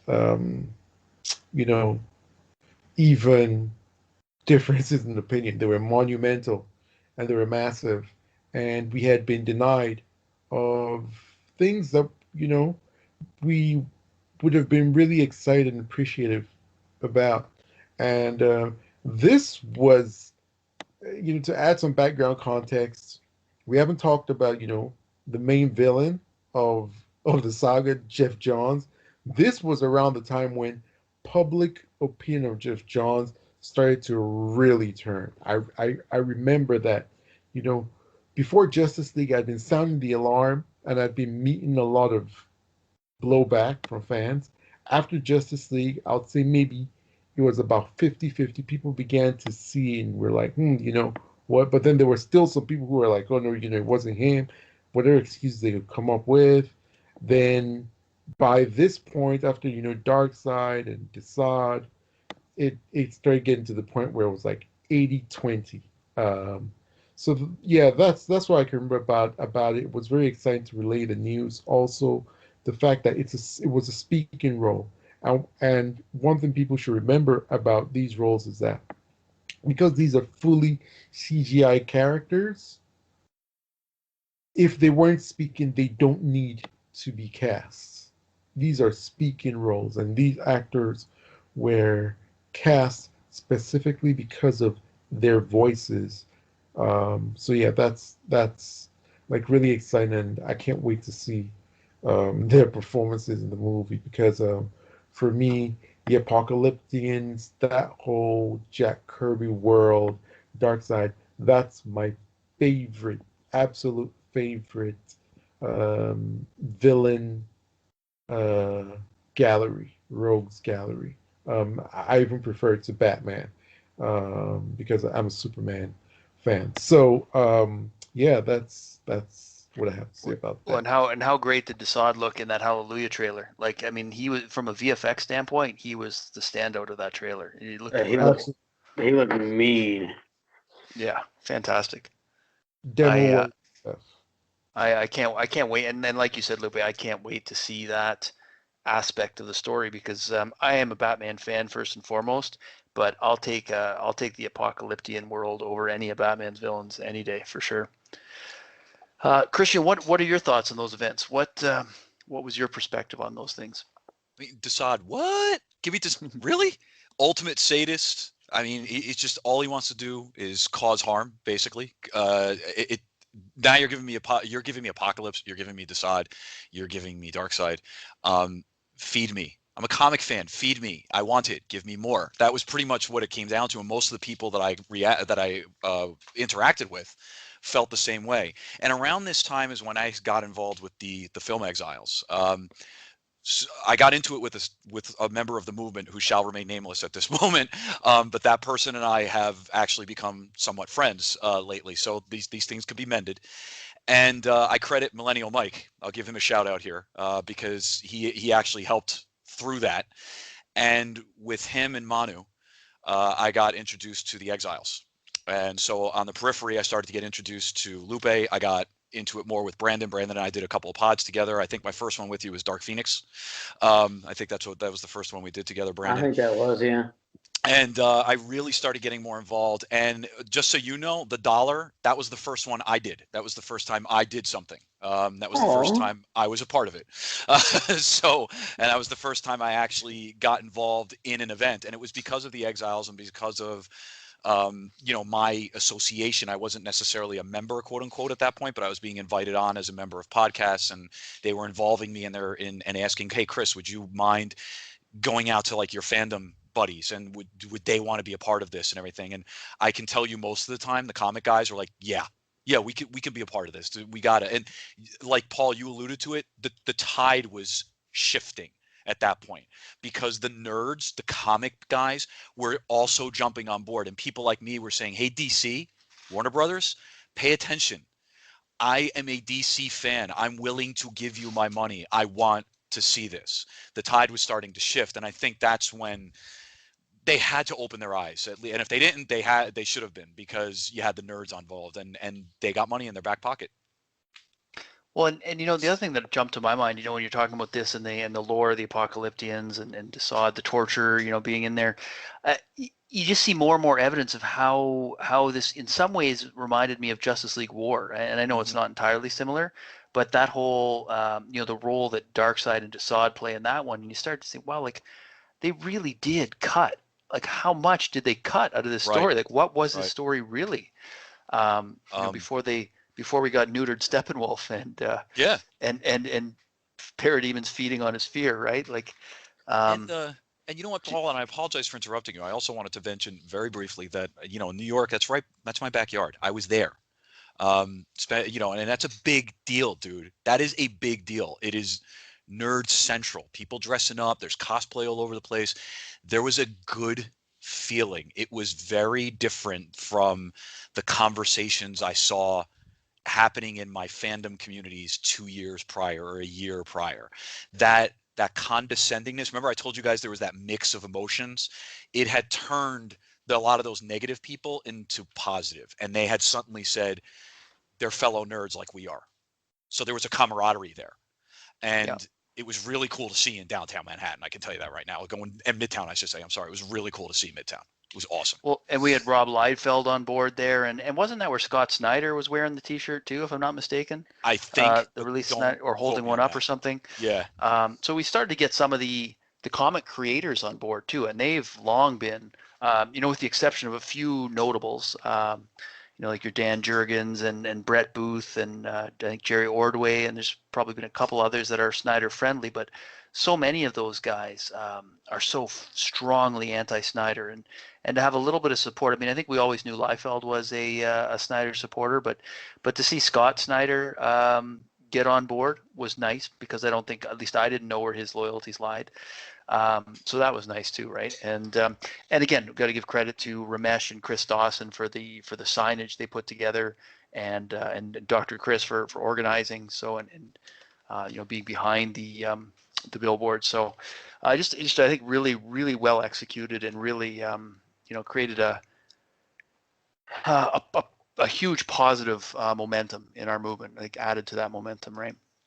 And Brandon, the dollar bill campaign, I can't tell you how many of those dollar bills I printed and handed out at work to colleagues who were by this time at least semi-interested in seeing the Snyder Cut, and were willing to put their names on letters. And I know we had template letters, and I made up my own template letters, because I think, not everyone is a huge DC fan, but there were people, myself included. I wasn't going to say that I'm a lifelong DC fan that's willing to buy everything they sell, but I'm absolutely a fan of Snyder's take on DC characters, and I did collect DC comics as a kid, but I had other people that clearly are not lifelong hardcore DC fans, but they were willing to put their name on a letter to say that they wanted to see this movie and they would pay to see it. So I actually had a fair bit of receptiveness to taking these bills and stuffing them in an envelope and mailing them, as long as I was willing to do the work, right? Like, they were willing to put their name on the paper as long as someone was printing the bills, cutting them out, giving them a letter to sign.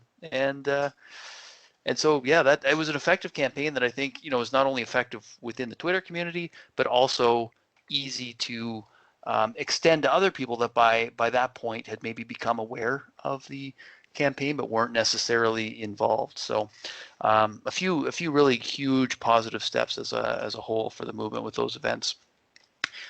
With that, I'll wrap up the last few notable events here. So after that, the big one, this was the one that won it, I think in hindsight, was the week leading up to the 2-year anniversary of the theatrical release. And of course, we started hearing about a week before this thing that if you ever wanted this thing, if you ever wanted this cut, now is the time to get on board.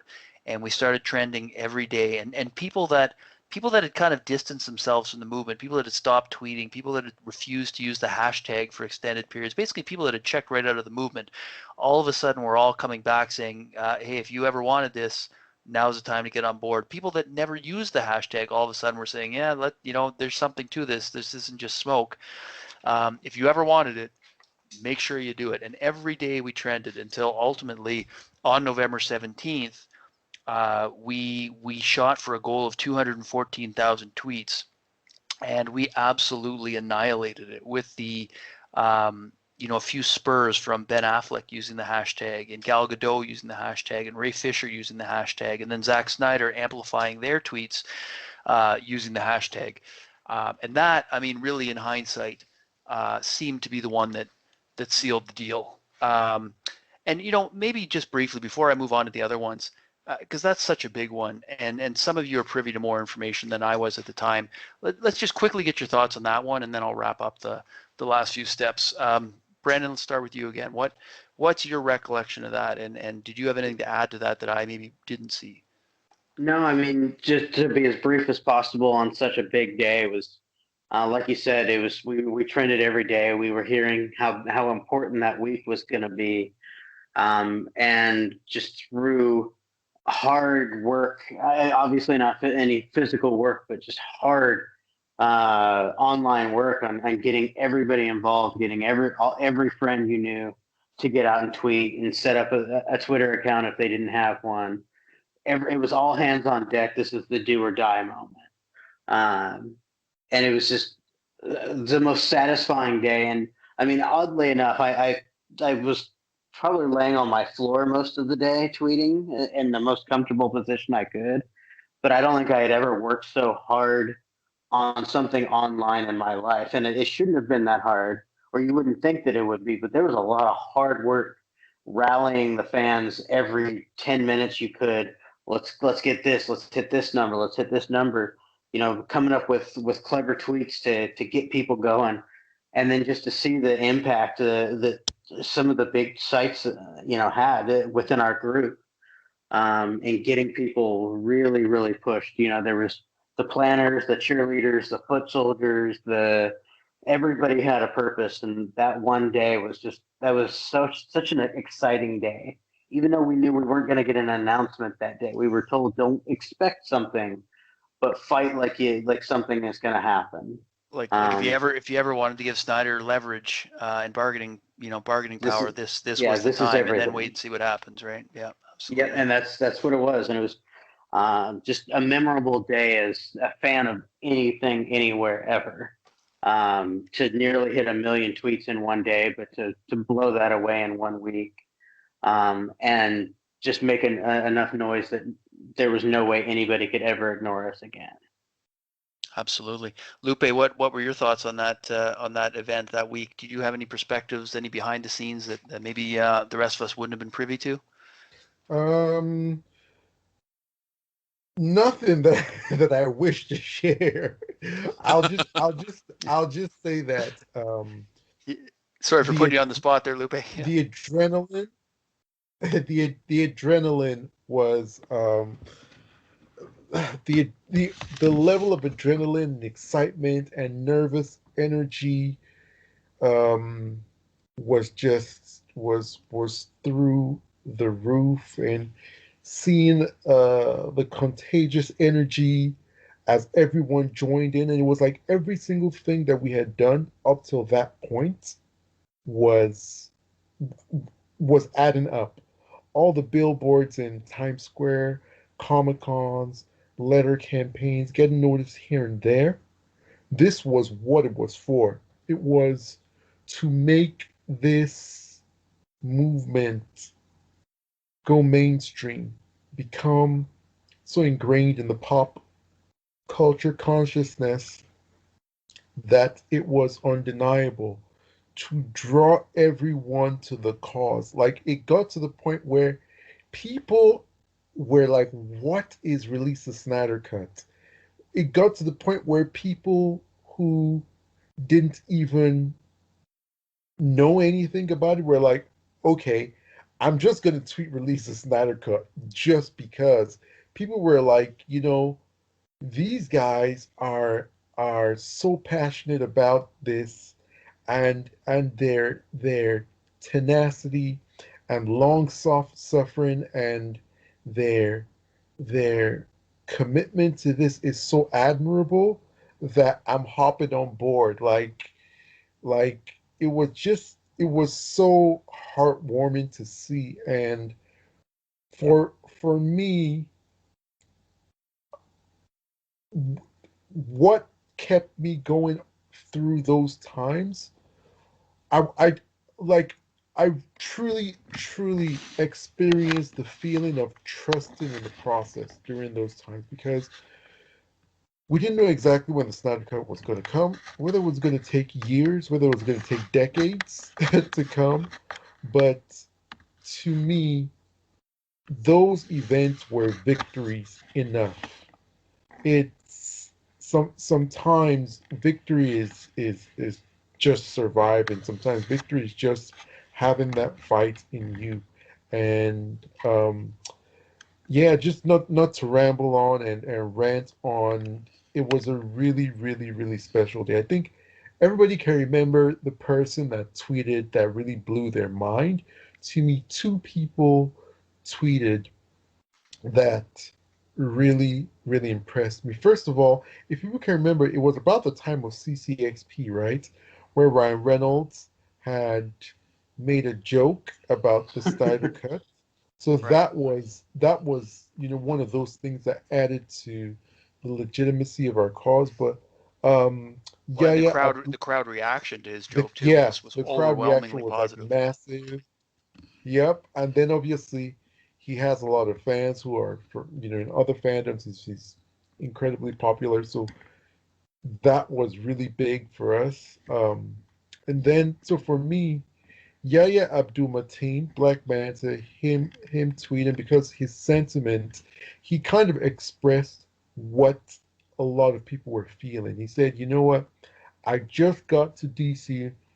All this release of Snyder Cut stuff was before my time, but I'm so impressed by this fandom that I'm just going to join in and throw my weight in there and say release Snyder." So just that sentiment alone really touched me, because I was like, wow, we've broken through to people.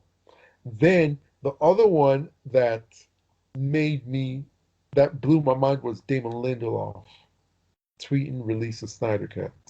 Because Damon Lindelof is not someone who's very active on social media or gets involved with these kind of things. Like he's like a serious Hollywood type of person. Yes, he does genre things, but it's like a serious like screenwriter, you know, that sort of. So for him to come from wherever he's at and tweet release a Snyder Cut, and he said, "I can't say I've seen it or I'm not," and he was like, quite cryptic, and and he's a very good writer. So I don't doubt that tweet, that social media blurb that he wrote was very intriguing, but he knows how to tap into curiosity and mystery. And so those were the two. I'm sorry Well, for yeah, taking so long. Lupe. To your point, Lupe. As soon as you said his name, that jogged my memory because I think he said something along the lines of, "I'm not saying that I have seen it, but if I had, I would absolutely be advocating for its release." Like something that clearly implied he Yes, had seen it. yeah, And that, without outright saying he had, and having plausible deniability. yeah. Yeah.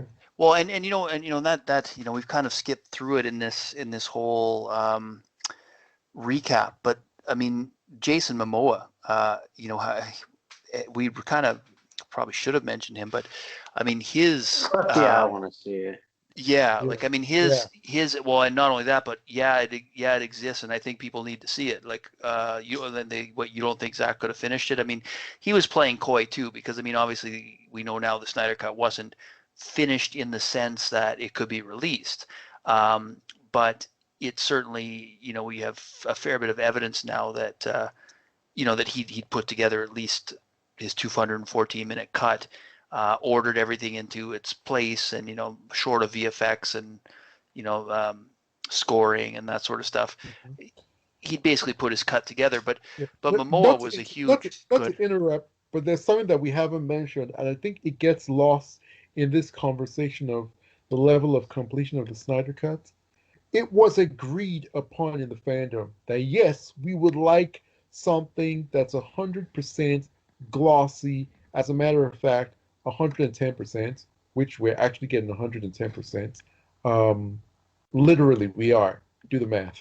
I've done it. But we as fans, whenever people say, "Oh, oh, it can't be complete," whatever, maybe there's like a rough cut. We said we will be fine with a rough cut.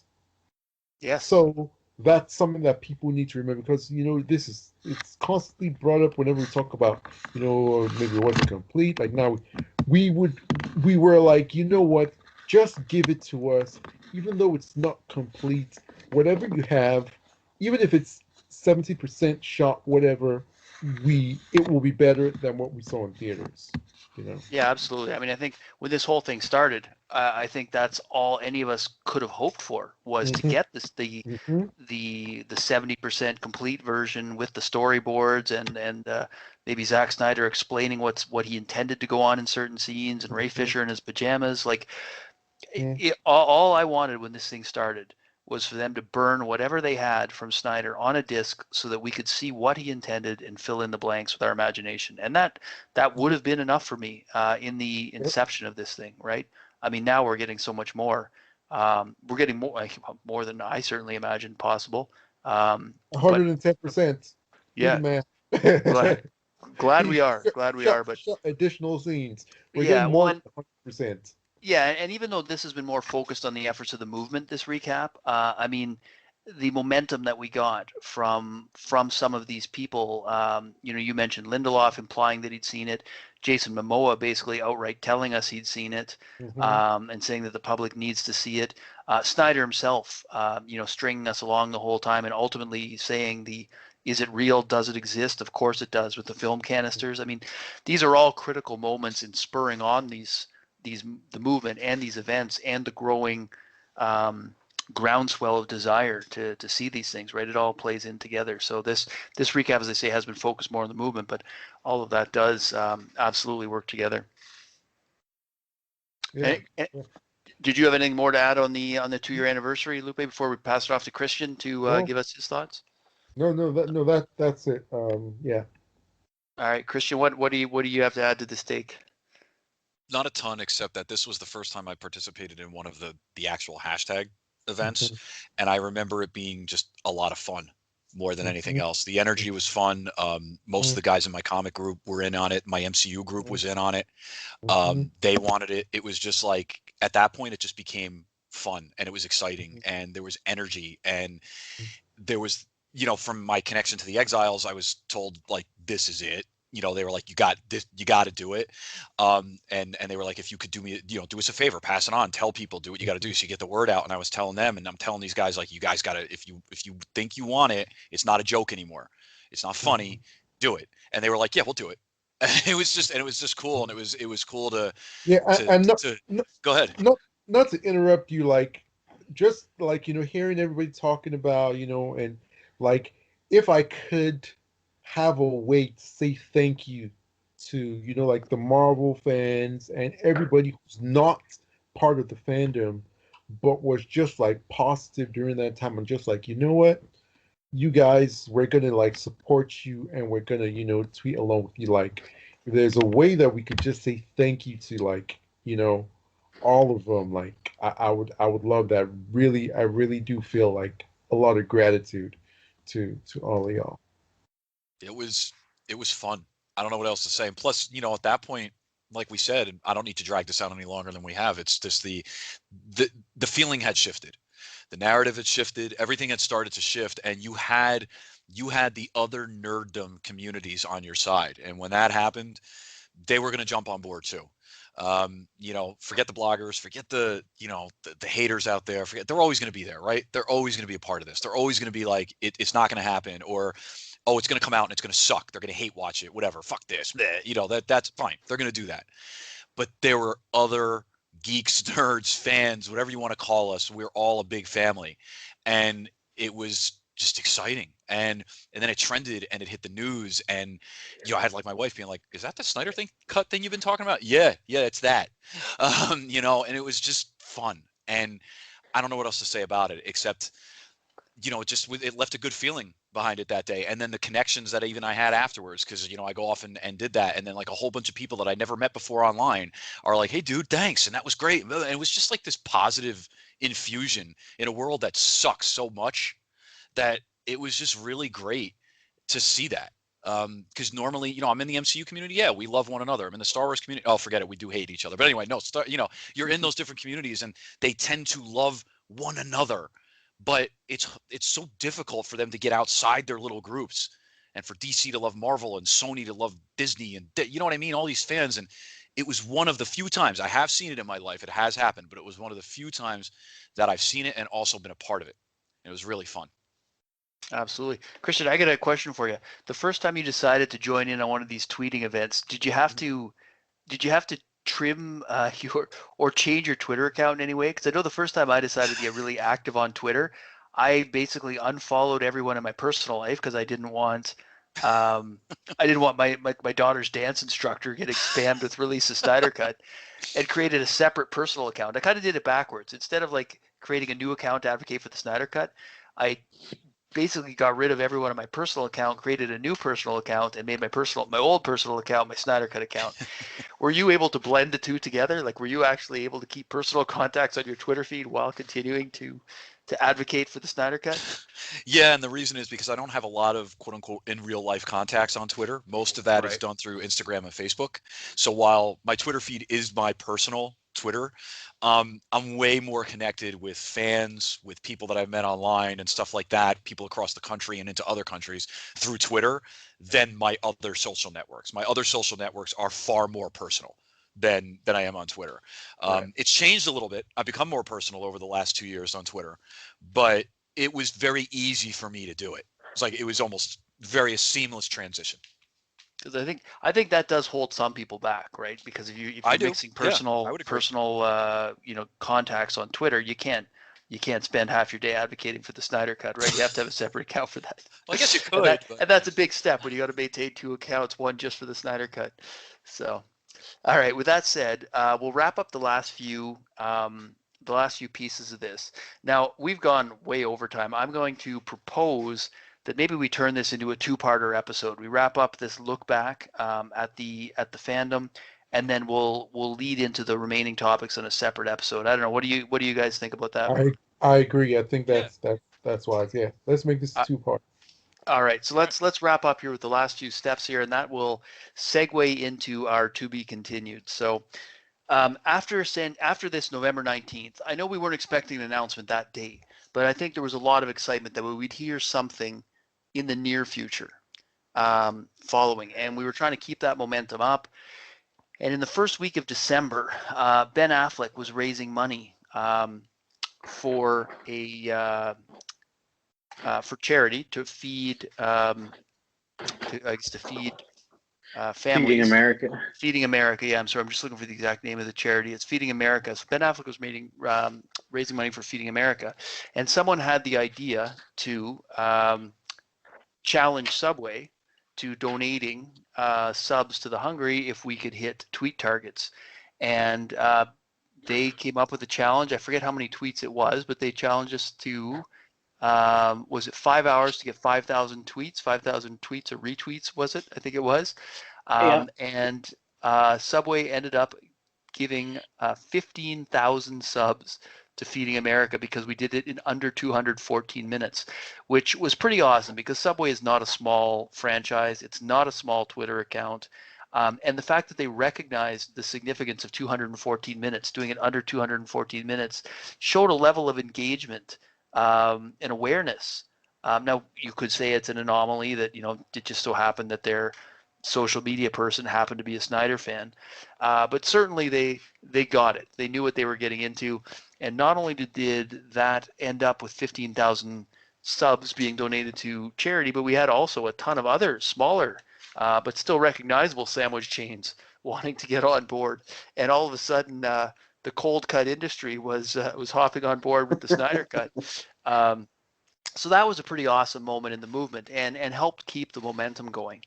And then we had a few other, couple other events that I think are worth mentioning. In January, now we're getting now to about a month and a half, almost 2 months post 2-year anniversary.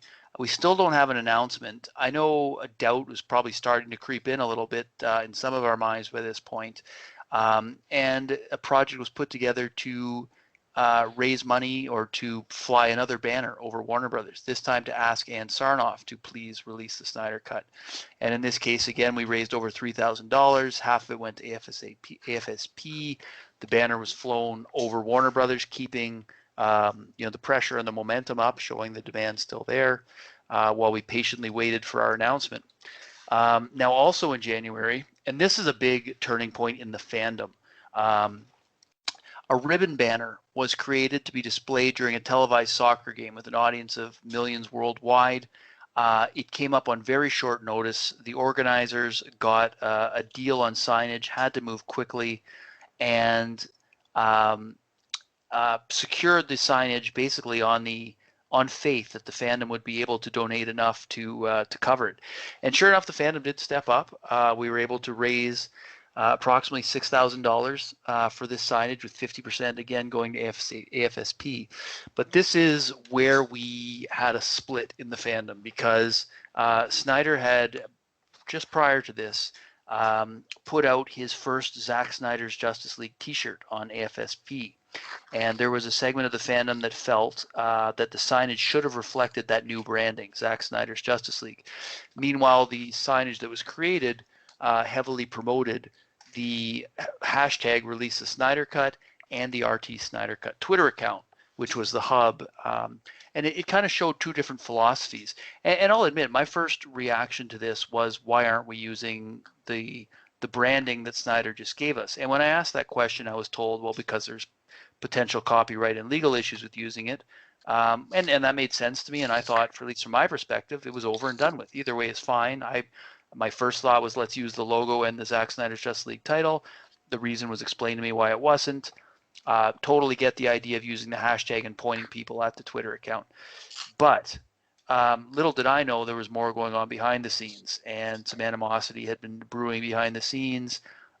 Sides had been drawn, and this was the first of a couple of major events that really ripped the fandom apart. So again, positive, very positive impact in terms of overall getting the message out to a worldwide audience, but creating a rift within the fandom. So what are your thoughts on these last three events that I brought up? What do you guys have to contribute to those? The subway, the banner to ask Ann's, to keep the pressure on Ann Sarnoff, and ultimately the soccer banner. And I'll pass it around, same order again. Brandon, what are your recollections of this? Do you have anything to add or a different perspective than I did on this? Well, the subway thing just continued to show that we were about charity, that we always wanted to try to help where we could, and we could rally behind not just Zack Snyder, but Ben Affleck and really help out. But it was really cool of Subway to step up, and it was obviously a great idea to challenge them to do it, but to have them step up. And even to this day, when I tell people that McAllister's Deli follows me, that's a little weird. But it was just kind of cool how that, and they still pop up from time to time, and they use the hashtag, and it's just kind of fun / funny / just kind of quirky, and it goes to show the reach that we had. But ultimately, it was right before Christmas, and being able to give out 15,000 sandwiches to hungry people was the most important thing of it, and that we were able to step up and help make that a reality. And I was just really proud that we were able to make that happen. The banner was less of a big deal, but it was still, like you said, it was just kind of momentum. It was keeping people around and attached, and letting people know we're still fighting. We are in a little bit of a silent mode right now, but we're still here, and we're just kind of waiting to see what happens. So this was the wait and see moment. But then the soccer game or football game to my European brethren was kind of a big turning point, and not always the best way. it was pretty easy to see that you couldn't use Zack Snyder's Justice League at the time because we didn't have the rights to. It's one thing to use that logo online on our Twitter handle as a bunch of fans. It's another thing to put a giant billboard up around a football stadium and it not expect to get sued. And it just created this massive rift, and there's people that were intentionally undermining it. I'm not going to get into that because I try to stay away from the drama, but it was really cool to see. But its ultimate purpose wasn't for the drunken fans that were watching the football game. Nobody cared what they thought. It was the articles that came out afterwards that again told Warner Brothers that, hey, we know you've been silent. We ain't going anywhere. And it 100% achieved its goal, but it created a rift in the fandom that, still exists to this day. And it was kind of a sad moment, but still we were almost at the finish line already. Absolutely. It was pretty awesome to see on TV, I'll admit that. And I had friends that were aware of it because of me that were actually able to take pictures of their TVs and send it to me because they were actually watching this game. So it does show you the reach, right, that this thing had. And and I think at that point with the Zack Snyder's Justice League, we didn't even know how Snyder was using it. I mean, because even that sent a message to say, well, hold on, how did he obtain the rights to use these character logos if Warner Brothers wasn't already on board, with the release of the Snyder Cut. And so there was mystery in the fandom as to how he was using it.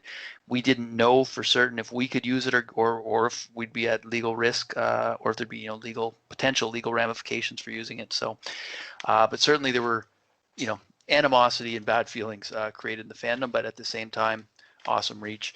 Lupe, what do you have to add to this? Just echoing, what you guys say, but I look at it more from the POV of pop culture penetration. Like, the more you're able to make yourself a staple in the pop culture, be ingrained somewhere in the subconscious of the mind of everyone, the more legitimate you are, the more of a force you are, and that's what all these work towards. Yeah, the trademark issue is a very, very big thing, but even just logistically and strategically, I always thought that release of Snyder Cut was the way to go. Because if you've been driving home a particular message, you don't start driving another message because then you're starting from scratch. So even strategically and logically, it did not make sense to me. Well, at that point, we hadn't won yet, so we were still fighting for it to be released. We weren't in promotion mode yet. We were in release it mode. Exactly, and that's also one thing that I will always give credit to the RTSC account, to people like Fiona, to organizers of main events, is that the perfection with which strategy was created and implemented is insane. And our last episode of E&M, we talked about that.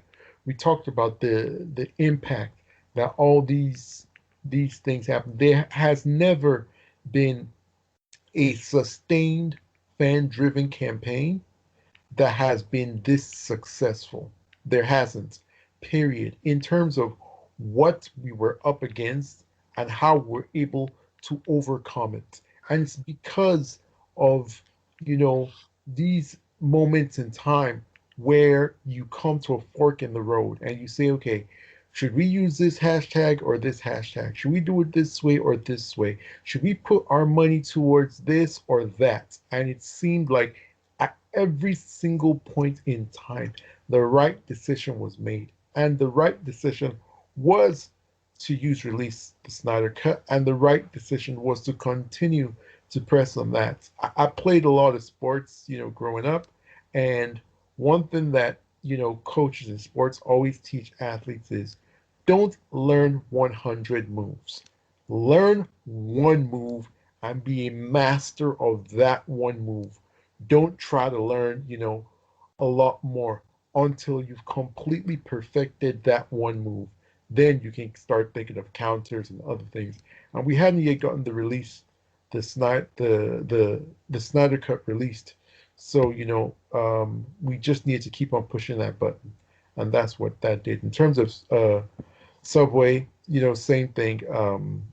As I said, it's just always fun to see how the movement went from this grassroots guerrilla underground movement to something that everyone in the mainstream just wanted to interact and be a part of. Absolutely. Christian, what was your perception of these events, and particularly I'm curious to know from your perspective the banner. What was your perspective of the impact it had, and also what was your impression of what its impact to the fandom was? Not only impact in terms of getting the message out, but to the fandom as a whole. And you're talking about the soccer game banner. Yes. Right? Yeah. The ribbon banner. Okay. So the Yeah. first for the thing I remember about Subway was that it was fun, and it definitely it strengthened in my mind that the movement was trying to do something a little bit more than just because even at this point in the movement, there were still those people, and we can call them haters if you want, whatever, but there were still people there that were like, well, it's still very self-serving, it's selfish, it's blah blah blah blah blah. And it was like, yeah, okay, they want something, but they're also going to be spending money on it. So the people that, and now like myself, because I was part of it at that point, going to be spending money on it. So you can call it selfish if you want, but I'm going to be giving my money to buy it. But in addition to that, they were trying to do something good. And this movement had done something good up until this point and hadn't stopped it. It was going to be a core part of what they were going to try to do moving forward, which is also one of the reasons why I had zero problems supporting it, because not only was I selfishly, of course, going to get something that I wanted, but we were doing something good at the same time. So I really liked the Subway thing. I thought it was cool. I don't really eat at Subway very much anymore. I'm sorry to say that. I apologize. But as a company, I thought that was a great thing for them to do, and it was a no-brainer to support it. And I supported it. I was happy to do it. And I was happy to see the movement continue to do that. The banner, I thought, on the surface, I just looked at it and was like, wow, that's cool. Like, that's good. That is a positive thing. That is the kind of shit that you need to be doing. That's it. Whoever's got the marketing, good job. You're doing it right.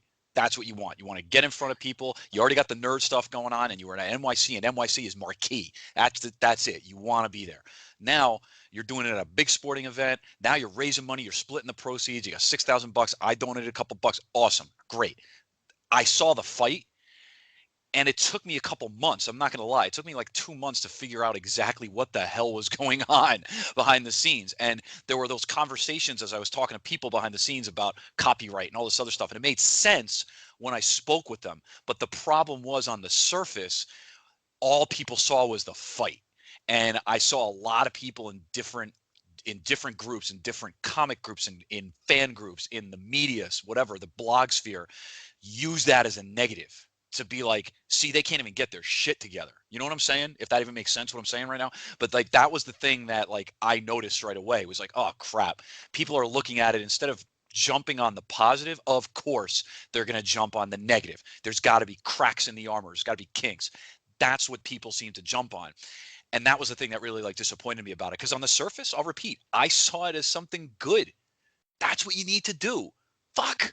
But people decided to jump on something because it had to be negative, right? And that shit kind of feeds on itself, and it's unfortunate that happened. So I don't think there's much more I can say to it from the perspective that I remember and I saw. It is just sad because I really thought it was a positive thing, and I just saw a bunch of people twisting it. Yeah, no, absolutely. And and of course that led into the poster contest competing with the arts festival, which I think, at least in my mind, was one of the major breaking points, like almost like the final nail in the coffin of unity for the fandom. And and that's something that, without getting any more into that tonight, I mean, I think we've done a pretty thorough recap of some of the major moments in the movement. That's something we can leave for our next discussion. So with that, I'm going to suggest we wrap it up. That sort of takes us to the point where, as I say, we get to the poster contest competing with the arts festival, and ultimately, to our BVS watch along with Snyder on the 4-year anniversary of Batman vs Superman, and ultimately victory on May 20th with the Man of Steel watch along again with Snyder's director's comedy and Henry Cavill appearing on its Vero chat and the live announcement. So, it ended on a positive note. We ultimately got there, but boy, did we hit a bump in the road in the fandom. So with that, as I say, we'll wrap it up. On our next part 2, we'll talk about the growth and evolution of the movement, the fan division within the movement, the legacy of the movement, and where we go from here. So with that, I want to thank everyone for listening. I want to thank everyone who ever contributed to any of these pieces. I know we can't name everyone, and everyone has contributed in their own way. A lot of it goes unseen and unappreciated, but I think each of us in our own little pockets of the world, both on social media and in real life, have probably done a lot to not only promote the movie, but probably make people think we're crazy. I know certainly in my social circles, there's a few people that think I've lost a screw over my infatuation with this film, and I'm sure I'm not alone in that. So to all of those that have been along this journey, even if you've been there from before day one from the BVS wars, or if you just joined in the last year because of your excitement for this film, I mean, everyone's efforts were needed. Everyone worked together, and it was all important and all very meaningful. So with that, I will pass it off to you, Christian, to wrap up this episode, and we can say our goodbyes for tonight, and we'll carry on in our next episode to complete this look back at the journey that got us here. Absolutely. Thanks, man. Thanks to you guys too. And I appreciate it, as we said before, a little more of an outsider looking in, and to hear all three of your perspectives, considering that you've been there from the beginning. And I'm glad I joined the Exiles. God, 2019, shit, seems like it was yesterday. 2020 just blew away. So anyway, like Paul said, join us. We're going to go part 2, countdown to the Snyder Cut. We're going over a lot. And we also want to talk about the legacy of what gets left behind after the Snyder Cut comes out in March. Let's say our goodbyes. Lupe, let's start with you. Where can everybody find you and hit you up about not only the Snyder Cut, but everything else you want to talk about? All right. I've been yours truly, Lupe. You can find me on Twitter at LiveLoveLupe. You can also find me on Vero at LiveLoveLupe. Stay safe, guys. We're not yet out of the woods with COVID, but we are getting there. In the meantime, the Snyder Cut is soon going to come out, so survive. Survive. Absolutely. That is the word. We got to survive. 38 days left to survive, right? You just got to hang in there and keep breathing. Just keep breathing.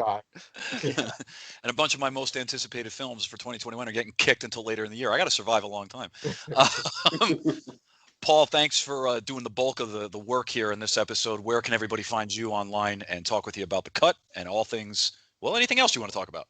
As always, you can find me on Twitter at _Paul_P, and I got to thank Fiona for doing a lot of the work, because we piggybacked off a lot of her hard work documenting these great moments in the movement, and all of her efforts, obviously, behind organizing so much of this, and all the others that have worked alongside her to get us here. Nice. Brandon, of course, last but not least, where can everybody talk with you online and talk about the Snyder Cut and everything else you want to talk about? You can find me on Twitter at _meatball_84. Thank you, sir. Anybody that listens to this, leave us a fire emoji. That's what I want. I want the fire emoji. So leave that to us. If you get it all the way to the end of the episode, leave that for us. I am Christian. I've been your host tonight, although it was really Paul doing most of the work. You can find me both on Twitter and Instagram at the same place. I'm at Chart6363. Of course, you can find the Film Exiles at the Exiles.net. Hit us up.